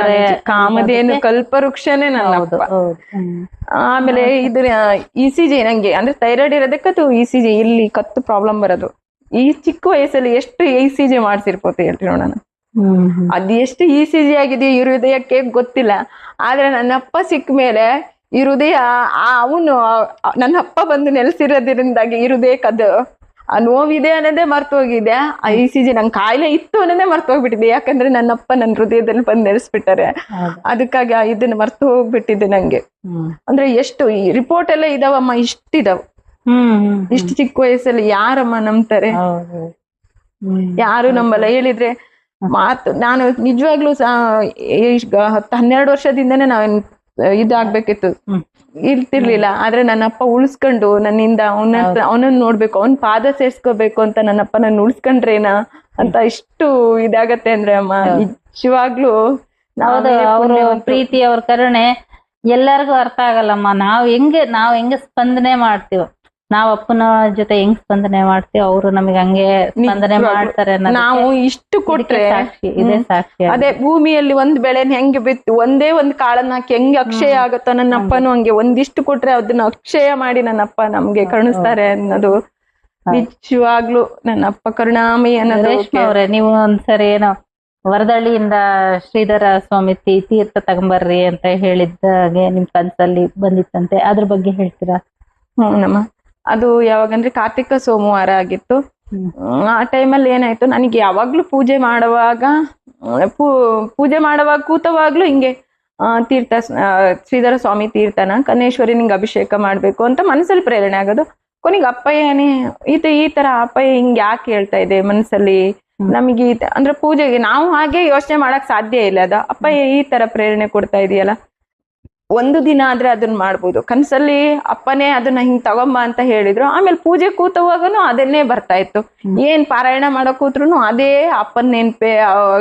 ಪೂಜೆ ಕನೇಶ್ವರ ನಿಂಗೆ ಅಪ್ಪ ಅಭಿಷೇಕ ಮಾಡ್ದಂಗೆ ನನ್ ಕಣ್ ಮುಚ್ಚಿದ್ರೆ ಅದೇ ಶ್ರೀಧರ ಸ್ವಾಮಿಗಳ ತೀರ್ಥದಿಂದ ಅಪ್ಪಯ್ಯ ಅಭಿಷೇಕ ಮಾಡ್ತಾ ಇದ್ದಾರೆ, ಹಂಗ್ ಬರ್ತಾ ಇತ್ತು. ಆಯ್ತು, ನಾನು ಮನೆಯವ್ರ ಹತ್ರ ಹೇಳ್ದೆ, ಆಯ್ತು ಹಂಗಾದ್ರೆ ಹೋಗೋಣ, ಹೋಗಿ ತಗೊಂಬರೋಣ ಅಂತ ಹೇಳಂದ್ವಿ. ಆಯ್ತು ಅಂತ ತಗೊಂಡು ಕಾರ್ತಿಕ ಸೋಮವಾರ ಟೈಮಲ್ಲಿ ಬಂದ್ವಿ. ಬಂದ್ ಅಪ್ಪಯ್ಯನ ಹತ್ರ ಅಪ್ಪಯ್ಯ ಹಿಂಗ್ ಕನ್ಸಲ್ಲಿ ಹಿಂಗ ಆಗಿತ್ತಪ್ಪ, ಅದಕ್ಕೆ ತಗೊಂಬಂದಿದ್ದೀನಿ ಅಂತ ಕೊಟ್ಟೆ. ಆಮೇಲೆ ಕೊಟ್ಬಿಟ್ಟು ನಾವ್ ಅವತ್ತು 2-3 ದಿನ ಇಲ್ಲೇ ಇದ್ವಿ. ಇದ್ದು ಹೊರಟ್ವಿ ಹಂಗೆ. ಆಮೇಲೆ ಏನಾಯ್ತು ಅಂದ್ರೆ ಕರ್ನೇಶನ್ ಗುಡಿ ಹತ್ರ ಹೋಗ್ತಾ ಇದ್ವಿ. ಹೋಗುವಾಗ ಒಂದು ತೆಂಗಿನಕಾಯಿ ಬಿತ್ತು. ಅದು ಗಣೇಶನ್ ಗುಡಿ ಎದುರುಗಡೆ ಮರದೆ. ಅದು ಬಿದ್ದ ಕೂಡ್ಲೆ ಅಲ್ಲಿರೋರು ಒಬ್ಬ ಅಣ್ಣ ಅಪ್ಪನ ಇವ್ರು ಏನಂದ್ರು ಅಂದ್ರೆ, ಈ ತೆಂಗಿನಕಾಯಿ ಯಾಕೋ ಅಮ್ಮ ನಿಮಗ್ ಕೊಡ್ತಾ ಇದೆ, ತಗೊಂಡೋಗ್ರಿ ಅಂತ ಅಂದ್ರು. ತೆಂಗಿನಕಾಯಿ ಅಂದ್ಕೂಡ್ಲೆ ನನಗಾದ್ರೂ ಒಂದ್ ಸ್ವಲ್ಪ ಅಪ್ಪ ಇದು ತಗೊಂಡ್ ಹೋಗಕ್ಕೆ ಒಂಥರ ಅನ್ಸ್ತು. ಇಲ್ಲಮ್ಮ ಯಾಕೆ ಇದ್ ಮಾಡ್ಕತೀಯ, ಗೊಂದಲ ಮಾಡ್ಕೋಬೇಡ, ಅಪ್ಪಯ್ಯನೇ ಕೊಡ್ತಾ ಇದಾರೆ ಅನ್ಕೊಂಡ್ ತಗೊಂಡೋಗಮ್ಮ, ಏನಾರು ಸ್ವೀಟ್ ಮಾಡ್ಕೊಂಡ್ ತಿನ್ನೋಗು ಅಂತ ಕೊಟ್ರ ಅವಣ್ಣ. ಆಯ್ತು ಅಂತೇಳಿ ನಾವು ತಗೊಂಡು ಹೋದ್ವಿ ಮನೆಗೆ. ತಗೊಂಡ್ ಹೋಗ್ತಾ ಏನಾಯ್ತು ಅಂದ್ರೆ ತಗೊಂಡೋಗಿ ಮನೇಲಿ ಹಂಗೆ ಇಟ್ಟೆ. ಮನೆಯವ್ರ ಮಾರನೇ ದಿನ ಏನಂದ್ರು ಅಂದ್ರೆ, ಅಯ್ಯೋ ಇದು ಇಲ್ಲೇ ಹಿಂಗೆ ಇಟ್ಟಿದ್ಯಲ್ಲ, ಇದನ್ನ ದೇವ್ರ ಹತ್ರ ಇಟ್ಟು ಪೂಜೆ ಏನಾದ್ರು ಮಾಡೋದಲ್ವಾ ಅಂತ ಕೇಳಿದ್ರು. ಆಯ್ತು ಪೂಜೆ ಮಾಡಿ ಹಂಗಿದ್ರೆ ಸ್ವೀಟ್ ಮಾಡ್ತೀನಿ ಅಂತ ಅಂದೆ. ಆಮೇಲೆ ಹಿಂಗೆ ಕೂತ್ಕೊಂಡಿದ್ದೆ. ಅವತ್ತೆಲ್ರು ಹೋದ್ರು ಅಂತ ಏನಾಯ್ತು, ಹಿಂಗ್ ಫೇಸ್ಬುಕ್ ನೋಡ್ತಾ ಇದ್ದೆ, ಲಕ್ಷ್ಮೀ ಪೂಜೆಗಳದೆಲ್ಲ ಇದ್ ಬಂತಾ ಹೋಯ್ತು. ಇದೇನ್ ಹಿಂಗೆ ಲಕ್ಷ್ಮೀ ಪೂಜೆದೆಲ್ಲ ಹಿಂಗ್ ಬರ್ತಾ ಇದೆಯಲ್ಲ, ಏನ್ ಮಾಡೋದು ಅಂತ ಹೇಳಿ. ಅದು ಗುರುವಾರದ ಲಕ್ಷ್ಮೀ ಪೂಜೆ, ಅದು ನವೆಂಬರ್ ತಿಂಗಳಲ್ಲಿ ಮಾಡ್ತಾ ಇರೋದು. ಆ ಪೂಜೆನ ನಾನು ಆಯ್ತು ಅಪ್ಪಯ್ಯ ಯಾಕೋ ಹಿಂಗೆ ಆಗ್ತಾ ಇದೆಯಲ್ಲ, ನಾನು ಲಕ್ಷ್ಮೀ ಪೂಜೆ ಮಾಡೋಣ ಅಂತೇಳಿ ಗುರುವಾರದ ದಿನ ಕಳ್ಸ ಇಟ್ಟೆ. ಕಳಸ ಇಟ್ಟು ಅವತ್ತಿಂದ ಕಳಸ ಪ್ರತಿಷ್ಠಾಪನೆ ಮಾಡಿ ಇದ್ ಮಾಡಿದೆ. ಅದು ನಂಗೆ ಗೊತ್ತಿರ್ಲಿಲ್ಲ, ಕಳಸ ಎಲ್ಲ ಅಪ್ಪನ ಎಲ್ಲಾ ಭಕ್ತರು ಮನೆಯಲ್ಲೂ ಕಳಸ ಇಡ್ತಾರೆ ಅನ್ನೋದು ಗೊತ್ತಿರ್ಲಿಲ್ಲ. ಕೊನೆಗೆ ಮಾರನೇ ದಿನ ಸಾಗರದವರೇ ಭಕ್ತರಾದ ಸರಿತಾ ಅವರು ಏನ್ ಹೇಳಿದ್ರು ಅಂದ್ರೆ, ಫೋನ್ ಮಾಡ್ದವಾಗ ಹಿಂಗೆ ಕಳಸ ಇಟ್ನೆ, ಅಪ್ಪಯ್ಯ ಹಿಂಗ್ ಕಾಯಿ ಕೊಟ್ಟಿತ್ತು ಸರಿತಾ ಅವ್ರೆ, ಹಿಂಗ್ ಕಳಸ ಇಟ್ಟೆ ಅಂತ ಏನ್ ಮಾಡೋದು ಅಂತ ಕೇಳ್ದೆ. ಆಯ್ತು ಕಳಸ ಇಟ್ಟಿ, ಹೌದಾ ಅಪ್ಪಯ್ಯನ ಎಲ್ಲಾ ಭಕ್ತರು ಮನೆಯಲ್ಲೂ ಕಳಸ ಇರತ್ತೆ, ಅದಕ್ಕೆ ನಿಂಗೆ ಇಡಕ್ಕೇನೋ ಅಪ್ಪಯ್ಯ ಕೊಟ್ಟಿರ್ಬೇಕು ತಗ ಅಂತ ಹೇಳಿದ್ರು ಅವರು. ಅವತ್ತು ಅದು 4 ಗುರುವಾರ ಅದನ್ನೇ ಪೂಜೆ ಮಾಡಿದೆ. ಪ್ರತಿ ಗುರುವಾರ ಪೂಜೆ ಮಾಡ್ತಾ ಹೋದೆ. ಹಿಂಗೆ ಅಪ್ಪಯ್ಯ ಕಾಮಧೇನು ಕಲ್ಪವೃಕ್ಷವಾಗಿ ನಮ್ಮ ಮನೆಗೆ ಕಾಯಿ ರೂಪದಲ್ಲಿ ಬಂದು ಆ ಲಕ್ಷ್ಮಿಯಾಗಿನೇ ನೆಲೆಸಿದ್ರು ನನ್ನ ಮನೇಲಿ ಅಂತ ಹೇಳ್ಬೋದು. ಈಗ್ಲೂ ಅಪ್ಪಯ್ಯ ಅದೇನೆ ನೆಲೆಸ್ಬಿಟ್ಟಿದ್ದಾರೆ. ಈ ರೀತಿಯಾಗಿ ನಿಮಗೆ ಲಕ್ಷ್ಮಿಯ ಒಂದು ಕಟಾಕ್ಷವನ್ನ ತೋರಿಸಿದ್ದಾರೆ ಅಂತ ಹೇಳ್ಬೋದು. ರೇಷ್ಮೆ ಅವರೇ, ನಿಮ್ ಕಲ್ಸಲ್ಲಿ ರಾಘವೇಂದ್ರ ಸ್ವಾಮಿಗಳು ಏನೋ ಬಂದಿದ್ರಂತೆ, ಈ ಒಂದು ಪ್ರಸಂಗವನ್ನ ತಿಳಿಸ್ಕೊಡ್ತೀರಾ? ಹಿಂಗೆ ಅಪ್ಪಯ್ಯನ ಹತ್ರ ಹಿಂಗೆ 2-3 ಸರಿ ಬಂದ್ವಿ. ಬಂದಾದ್ಮೇಲೆ ಏನಾಯ್ತು ಅಂದ್ರೆ, ಒಂದಿನ ಕನ್ಸಲ್ಲಿ ರಾಘವೇಂದ್ರ ಸ್ವಾಮಿಗಳು, ನಾನೇನ್ ರಾಘವೇಂದ್ರ ಸ್ವಾಮಿ ಆರಾಧನೆ ಮಾಡೋದಲ್ಲ, ನಮ್ಮಕ್ಕರ್ ಹಿಂಗೆ ಮಂತ್ರಾಲಯ ಹೋದಾಗ ಯಾವಾಗ್ಲೂ ಅವರು ಗುರುಗಳು ನೋಡ್ರಿ ಹೆಂಗ್ ಬರ್ತಾರೆ ಅಂದ್ರೆ, ಗುರುಗಳು ಅದು ಗುರುಗಳ ಸಂಪರ್ಕದಿಂದ ಗುರುಗಳು ಬರ್ತಾರೆ ಅನ್ನೋದು. ಅವ್ರು ಮನೇಲಿ ಮನೆಗೆ ಅವರೇ ಅಕ್ಕನ್ ಫೋಟೋ ರೂಪದಲ್ಲಿ ಅವರು ಬಂದ್ರು. ಬಂದ್ ಹಿಂಗೆ ನಮ್ಮ ಮನೆಯಲ್ಲಿ ಫೋಟೋ ಇದಿತ್ತು. ಅವ್ರೇನಾಯ್ತು ಅಂದ್ರೆ ಕನ್ಸಲ್ಲಿ ಎಷ್ಟೆತ್ರ ಅಂದ್ರೆ ಮುಗಿಲೆತ್ತರದಷ್ಟು ಎತ್ತರ ದರ್ಶನ ಕೊಟ್ಬಿಟ್ಟು, ನೀ ಯಾವ ಗುರುವನ್ನ ನಂಬಿ ಹೋಗ್ತಾ ಇದೀಯೋ ಅದೇ ಗುರುಗಳೇ ನಿನ್ನನ್ನ ಮುಕ್ತಿ ಸಾಹಿತ್ಯ ಕೊಡೋರು ಅವ್ರೆ, ಅವನ ಹತ್ರನೇ ನೀ ಹೋಗು ಅಂತ ಹೇಳಿ ಆಶೀರ್ವಾದ ಮಾಡಿದ್ರು. ಅದ್ ಹೆಂಗಾಯ್ತು ಅಂದ್ರೆ, ಅದು ನಿಜಾನು ಹೌದಾಯ್ತು. ಅಪ್ಪನ ಹತ್ರ ಹೆಂಗೆ ಆಗ ರಾಘವೇಂದ್ರ ಸ್ವಾಮಿಗಳು ಎಲ್ಲಾ ಗುರುಗಳು, ಶ್ರೀಧರ ಸ್ವಾಮಿ ಎಲ್ಲಾನು ನಾನೇ ಅಂತೇಳಿ ಅಪ್ಪ ಯಾವತ್ತು ಆ ಗುರು ಇವ್ರ ಹತ್ರನೇ ಹೋಗು, ನಿಂಗೆ ಅವನೇ ಸಾಹಿತ್ಯ ಕೊಡೋದು. ಹೆಂಗ್ ಗೊತ್ತಿರತ್ತೆ ನೋಡ್ರಿ ನಮ್ಗೆ, ನಮ್ಮನ್ನ ಎಲ್ಲಿ ಕಳಿಸ್ಬೇಕು ಯಾರಿಗೆ ಅಂತ ಗೊತ್ತಿರತ್ತೆ ನೋಡಿ. ಕನಸಿನ ರೂಪದಲ್ಲಿ ಅಪ್ಪ ಹಿಂಗೆ ಆಶೀರ್ವಾದ ಮಾಡಿದ್ರು ರಾಘವೇಂದ್ರ ಸ್ವಾಮಿಗಳು. ಅಂದ್ರೆ ರಾಘವೇಂದ್ರ ಸ್ವಾಮಿನೂ ನನ್ನ ಅಪ್ಪನೇ, ಅಲ್ಲಿನೂ ಗೊತ್ತಾ ಯಾವತ್ತು ತೋರ್ಸ್ಕೊಟ್ರು. ಅದೇ ಈಗ ಯಾವ್ದೇ ಒಂದು ಕ್ಷೇತ್ರಕ್ಕೆ ಹೋದ್ರುನು ಅಲ್ಲೆಲ್ಲ ಅಪ್ಪನೇ, ನಾವ್ ಯಾರಿಗ್ ಕೈ ಮುಗಿದ್ರು ಅಪ್ಪನೇ ಸ್ವತಃ ಹೇಳಿರೋದು, ನನಗೆ ನೀವು ನಾನ್ ಸ್ವೀಕರಿಸ್ತೀನಿ, ನಿಮ್ ನಮಸ್ಕಾರ, ನಿಮ್ದು ಏನು ಭಕ್ತಿ ಇದೆಯೋ ಅದು ನಾನೇ ಸ್ವೀಕರಿಸೋದು, ಅಲ್ಲೂ ಕೂಡ ನಾನೇ ಇರ್ತೀನಿ ಅಂತದ್ದು ಅದನ್ನ ದೃಢ ಮಾಡಿಸಿದ್ದಾರೆ. ಹೌದು, ಅಪ್ಪಯ್ಯನ ಹತ್ರ ಬಂದ್ಮೇಲೆನೆ ಮಂತ್ರಾಲಯಕ್ಕೆ ನಾವ್ ಮೊದ್ಲು ಹೋಗಿರ್ಲಿಲ್ಲ ಏನೋ. ಅಪ್ಪಯ್ಯ ಸಿಕ್ ಮೇಲೆನೆ ಜೂನ್ ಅಲ್ಲಿ ಏನೋ ನಾವು ಮಂತ್ರಾಲಯಕ್ಕೆ ಹೋಗಿ ಬಂದ್ವಿ. ಅಲ್ಲಿ ಮಂತ್ರಾಲಯದಿಂದ ಅಪ್ಪಯ್ಯಂಗೆ ಅದನ್ನು ಪ್ರಸಾದ ತಗೊಂಬಂದ್ ಕೂತ್ವಿ. ಅಪ್ಪಯ್ಯ ಅದನ್ನು ಸ್ವೀಕಾರ ಮಾಡಿದ್ರು ನಮ್ಗೆ, ರಾಘವೇಂದ್ರ ಸ್ವಾಮಿಗಳದ್ದು. ಹಿಂಗೆ ಇಲ್ಲೆಲ್ಲಿ ಹೆಂಗ್ ಯಾವ ರೂಪದಲ್ಲಿ ಭಗವಂತ ಆ ಗುರು ಅನ್ನೋನು ನಿಜವಾಗ್ಲು ಹೆಂಗ್ ಕಾಯ್ತಾನೆ, ಹೆಂಗ್ ಬರ್ತಾನೆ ನಮ್ ಜೀವನದಲ್ಲಿ ಅನ್ನೋದು ಯಾರಿಗೂ ಗೊತ್ತಿರಲ್ಲ ಅಂತ ನಿಜವಾಗ್ಲೂ ಹೇಳ್ಬೇಕಮ್ಮ. ಒಂದ್ಸರಿ ಅದೇ ರೇಷ್ಮಾ ಅವ್ರೆ, ಈ ಒಂದು ಗುರು ಗೀತಾ ಪಾರಾಯಣದಲ್ಲಿ ನಿಮ್ಗೆ ಏನೋ ಒಂದು ಪ್ರಸಂಗ ನಡೀತಂತೆ, ಅದ್ರ ಬಗ್ಗೆ ಅಪ್ಪ ಒಂದು ನಿಮ್ಗೆ ಏನೋ ಅನುಭವ ನೀಡಿದಾರೆ, ಅದ್ರ ಬಗ್ಗೆ ಹೇಳ್ತಾರೆ. ಗುರುಗೀತಾ ಅಂದ್ರೆ ಗುರುಗೀತಾ ಬುಕ್ಕನ್ ಹಿಂಗಪ್ಪ ಪಾರಾಯಣಕ್ಕೆ ಇಡ್ತಾರೆ ಅಂತೇಳಿ ಮೆಸೇಜ್ ಅಲ್ಲೆಲ್ಲ ನೋಡ್ದಲ್ಲ. ಗುರುಗೀತಾ ಪಾರಾಯಣ ಮಾಡ್ಬೇಕು, ನಮ್ಗೆ ತುಂಬಾ ಹಂಬಲ ಇತ್ತು. ಅದೇನಾಯ್ತು, 1 ವಾರ ಮೊದ್ಲೇನೆ ಬುಕ್ ಬಂದು, ನಾವು 1 ವಾರ ಮೊದ್ಲು ಬುಕ್ ಬಂದು ತಗೊಂಡು ಹೋಗ್ಬಿಟ್ಟು ಅಪ್ಪನ ಆಶೀರ್ವಾದ ತಗೊಂಡು ನಾವು ಮನೇಲಿ ಅಧ್ಯಾಯ ಮಾಡ್ಬೇಕು, ಪಾರಾಯಣ ಮಾಡ್ಬೇಕು ಅಂತ ಅನ್ಕೊಂಡ್ವಿ. ಅವಾಗ ಏನಾಯ್ತು, ಬಂದ್ವಿ ನಾವು 4 ದಿನ ಮೊದ್ಲು, 1 ವಾರ ಮೊದ್ಲೇ ಬಂದ್ವಿ. ಹಿಂದಿನ ವಾರನೇ ಪಾರಾಯಣ, ಈ ವಾರ ಇದೆ ಅಂದ್ರೆ ಹಿಂದಿನ ವಾರನೇ ಬಂದ್ವಿ. ಅವತ್ತು 1 ದಿನ ಉಳಿದ್ಬಿಟ್ಟು ನಾವು ಬುಕ್ ತಗೊಂಡ್ ಹೋಗೋಣ ಅಂತ. ಅಲ್ಲೇನಾಯ್ತು, ಅಪ್ಪಯ್ಯ ಪಾರಾಯಣ ಮಾಡ್ತೀಯ, ನಮ್ಮ ಅಪ್ಪಯ್ಯ ಬುಕ್ ತಗೊಂಡ್ ಹೋಗಕ್ ಬಂದಿವಿ ಅಂತ ಗುರುಗೀತಾ ಪಾರಾಯಣ ಮಾಡಕ್ಕೆ ಅಪ್ಪಯ್ಯನ ಹತ್ರ ಕೇಳೋಣ. ಆಯ್ತು, ಅಪ್ಪಯ್ಯ ಯೋಚನೆ ಮಾಡಿದ್ದು, ಗುರುಗೀತಾ ಪಾರಾಯಣ ಮಾಡ್ತೀರಾ ಅಂತ ಕೇಳ್ತು. ಹೂನಪ್ಪ ಅಂತ ಹೇಳ್ವಿ. ಆದ್ರೆ ಇಲ್ಲಿದ್ ಮಾಡಕ್ ಮಕ್ಳು ಸಣ್ಣವ್ರು ಇದ್ದಾರಪ್ಪ, ಹೆಂಗ್ ಮಾಡೋದು ಅಂತ ಕೇಳ್ದೆ. ಮನೇಲೆ ಮಾಡ್ತೀನಿ ಕೊಡ್ರಪ್ಪ ಅಂತ ಕೇಳ್ವಿ, ನಮ್ಮ ಮನೆಯವರು ನಾನು ಇಬ್ರು. ಆಯ್ತು, ಅಪ್ಪಯ್ಯ ಯಾರಿಗೂ ಮನೇಲಿ ಮಾಡೋದ್ ಕೊಡಲ್ಲ ಅಂತ ಹೇಳಿದ್ರಂತೆ. ಎಲ್ರ ಹತ್ರ ಫೋನ್ ಮಾಡಿ ಕೇಳ್ದವಾಗ ಯಾರಿಗೂ ಮನೇಲಿ ಕೊಡಲ್ಲ ಅಂತ ಹೇಳಿದ್ರಂತೆ. ಆದ್ರೆ ನನ್ನಪ್ಪ, ನಮಗೆ ಮಕ್ಳು ಸಣ್ಣ, ಇವಳಿಗೆ ಮಾಡಕ್ ಹಂಬಲ ಇದೆ ಅಂತ ಹೇಳ್ಬಿಟ್ಟು ಅಪ್ಪಯ್ಯ ನಮಗ್ ಮನೇಲಿ ಆಯ್ತು ಮನೇಲಿ ಮಾಡ್ಕೊಂಬ ಅಂತ ಹೇಳಿದ್ರು. ಲಾಸ್ಟ್ ದಿನ ಬಂದು ಇಲ್ಲಿ ಮಾಡು ಅಂತ ಹೇಳಿದ್ರು. ಆಯ್ತು ಅಂತೇಳಿ ಅವತ್ ಬುಕ್ ಬಂದಿರ್ಲಿಲ್ಲ. ಅವತ್ ಅಪ್ಪಯ್ಯ ಏನು ನೆಲಮಂಗಲ ದತ್ತ ಭಿಕ್ಷೆಗೆ ಇದು ಸಂಕ್ರಾಂತಿ ಭಿಕ್ಷೆಗೆ ಹೊರಟಿದ್ರು. ಅವತ್ ನೈಟು ನಮ್ಮ ಅಕ್ಕ ನಾವು ಎಲ್ಲ ಬಂದಿದ್ವಿ. ಹಿಂಗೆ ಏನ್ ಮಾಡೋದು, ಅಪ್ಪಯ್ಯ ಹೊರಟಿತ್ತಲ್ಲ ನೆಲಮಂಗಲಕ್ಕೆ, ನಮಗೆ ಹೋಗ್ಬೇಕು, ಇದು ಏನೋ ಗೊಂದಲ ಒಂಥರ. ಅಪ್ಪ ಹೋಗ್ತಾ ಐತಿ, ನಮಗ್ ಎಲ್ಲ ಹೇಳ್ತಾ ಇದಾರೆ, ಅಪ್ಪಯ್ಯ ನೆಲಮಂಗಲ ಭಿಕ್ಷೆಗೆ ಹೋಗ್ತತಿ, ನೀವು ಬರ್ರಮ್ಮ ಅಂತ ಹೇಳಿ. ನಮಗೆ ಮಕ್ಳಿಗೆ ಸ್ಕೂಲ್ ಇದೆ, ಮನೆಯವ್ರಿಗೆ ಡ್ಯೂಟಿ ಇದೆ, ಹೆಂಗೆ ಅಂತ ಹೇಳಿ ಯೋಚನೆ ಮಾಡ್ತಾ ಇದ್ವಿ. ರಾತ್ರಿ ಆದ್ರೂನು ಅಪ್ಪಯ್ಯಂದು ಭಕ್ತ ಪ್ರಿಯ ಇತ್ತಲ್ಲ, ಅಪ್ಪಯ್ಯನ ಸಾರಥಿ, ಅದನ್ನ ಮುಟ್ಬಿಟ್ಟು ನಾನು ನಮ್ಮ ಅಕ್ಕ ಇದ್ದವ್ರು, ಅಯ್ಯೋ ಎಷ್ಟು ಅಪ್ಪಯ್ಯ ಎಲ್ಲರನ್ನು ಹೆಂಗ್ ಕರ್ಕೊಂಡು ಹೋಗ್ತಿತ್ತಲ್ಲ. ನಮಗೆ ಇದನ್ನ ಹತ್ತಕ್ಕಂತೂ ಆಗಲ್ಲ, ಹೊತ್ತ ಅಪ್ಪಯ್ಯನ ಜೊತೆ ಹೋಗಕ್ ಆಗಲ್ಲ. ಇದ್ರೊಳಗೆ ಏನಿದೆ ಅಂತ ಅಪ್ಪಯ್ಯನ ಇದನ್ನ ನೋಡ್ಬೇಕಲ್ಲ ನಮ್ಗೆ ಅಂತ ಹೇಳ್ಕೊಂಡು ನಮಸ್ಕಾರ ಮಾಡ್ಕೊಂಡು ಹೋಗಿ ಮಲ್ಕೊಂಡ್ವಿ. ಅಪ್ಪಯ್ಯ ಹೆಂಗ್ ಸಣ್ಣ ಸಣ್ಣ ಆಸೆಗಳದ್ದು ನಮ್ಗೆ ನಮ್ಮ ಹಂಬಲನ ಆಸೆನ ಹೆಂಗೆ ನೆರವೇರಿಸ್ತಾರೆ ಅಂತ ಅವತ್ತು ನಮ್ಗೆ ಗೊತ್ತಾಯ್ತು. ಹೆಂಗೆ ಅಂದ್ರೆ ಹೋಗಿ ಮಲ್ಕೊಂಡ್ವಿ. ಬೆಳಗ್ಗೆ ಬಂದ್ವಿ, ನಾವು ಗಣೇಶನ್ ಗುಡಿ ಹತ್ರ ಹೋಗಿದ್ವಿ. ಬಂದ್ವಿ, ವಾಪಸ್ ಬರ್ತಾ ಅಪ್ಪಯ್ಯ ನಮ್ಗೋಸ್ಕರನೇ ಸಾಗರದವ್ರು ಎಲ್ಲಿದ್ದಾರೆ ಅಂತ ಕೇಳ್ತಾ ಇತ್ತಂತೆ. ಆಮೇಲೆ ಅದು ಭಕ್ತಪ್ರಿಯ ಅಣ್ಣ ಅಲ್ಲೊಬ್ರು ಶಿವಮೊಗ್ಗದ ಅಣ್ಣ ಇದ್ದವ್ರು, ಅಮ್ಮ ನೀವು ಹೋಗಲ್ಲ ಅಂತೀರಾ ಅಪ್ಪಯ್ಯನ ಜೊತೆಗೆ, ಈ ಭಕ್ತಪ್ರಿಯನ್ ಹತ್ತಾರ ನೋಡ್ರಮ್ಮ ಅಂತ ಹೇಳಂದ್ರು.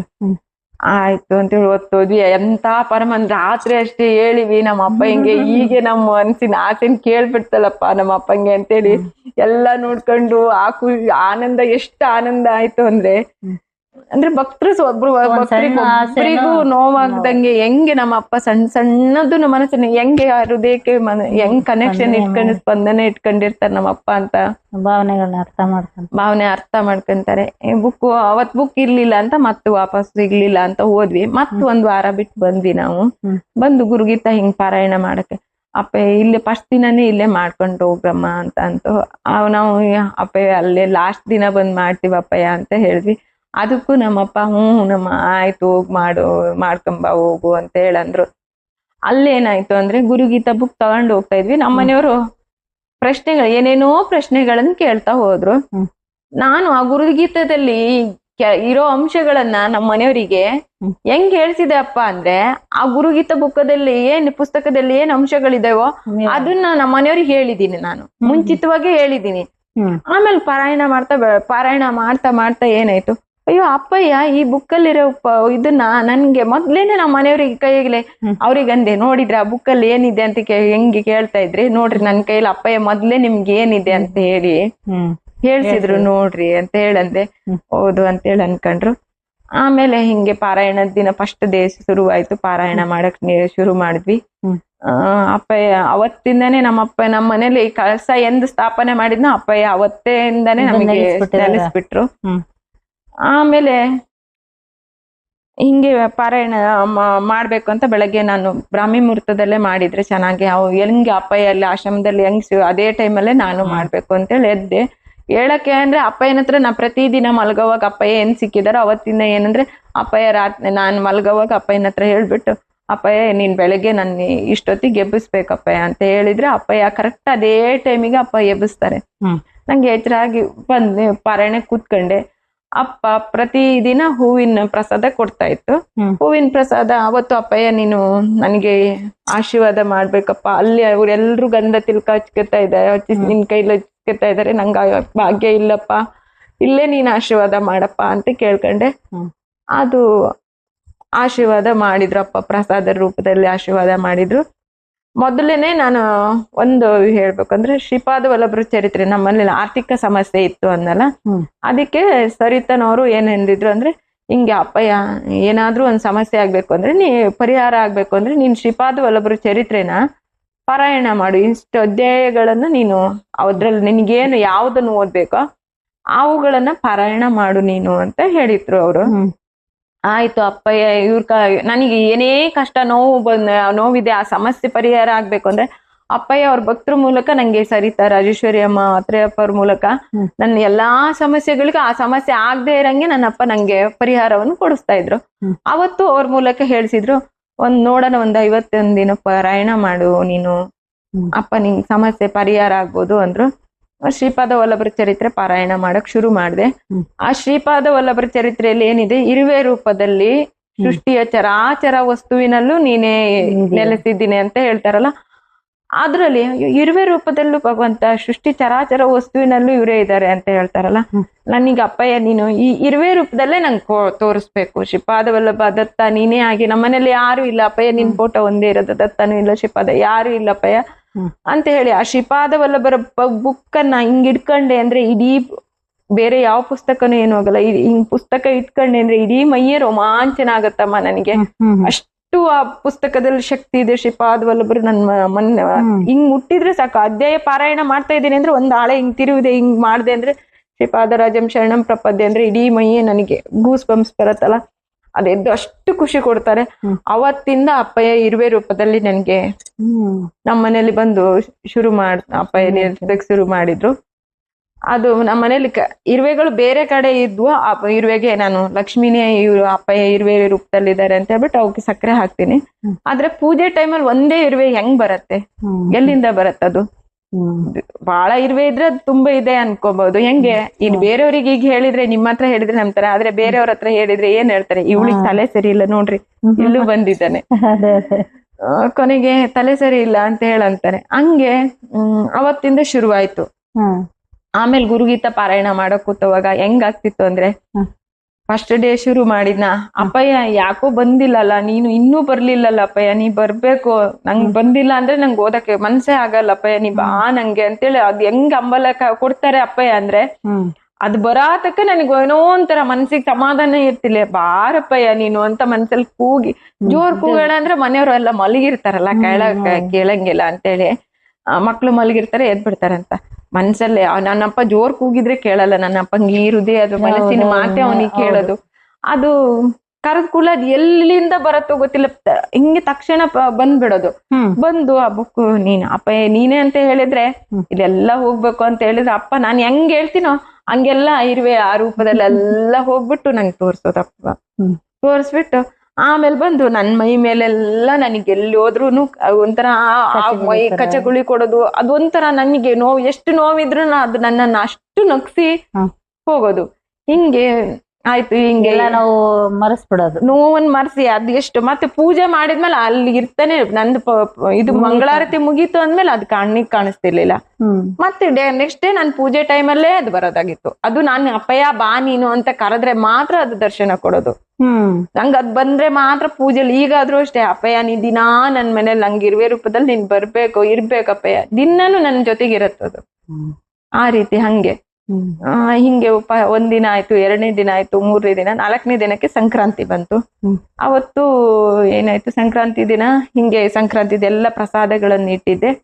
ಅವತ್ ಹೆಂಗೆ ಅಪ್ಪ ಯಾವ್ಯಾವ ರೂಪದಲ್ಲಿ ಬಂದ್ರು ಅಂದ್ರೆ ನಮ್ಮ ಮನೆಗೆ, ಇಷ್ಟು 9 ವರ್ಷ ನಾವು ಸಾಗರದಲ್ಲಿದ್ವಿ, ಎಂದೂ ಯಾರು ನಮ್ಗೆ ಶಬರಿಮಲೆ ಅಯ್ಯಪ್ಪ ಸ್ವಾಮಿ ಪ್ರಸಾದ ಎಂದೂ ಕೊಟ್ಟಿಲ್ಲ ಯಾರು.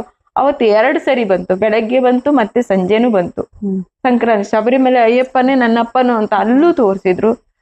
ಆಮೇಲೆ ಮತ್ತೇನಾಯ್ತು, ಅಲ್ಲಿ ನಾ ಪಾರಾಯಣ ಕೂತಿಂದಿಂದ ಒಂದು ಹಕ್ಕಿ ಬರ್ತಾ ಇರೋದು, ಕಿಟಕಿ ಬಂದು ಕುಕ್ಕದ ಹಕ್ಕಿ.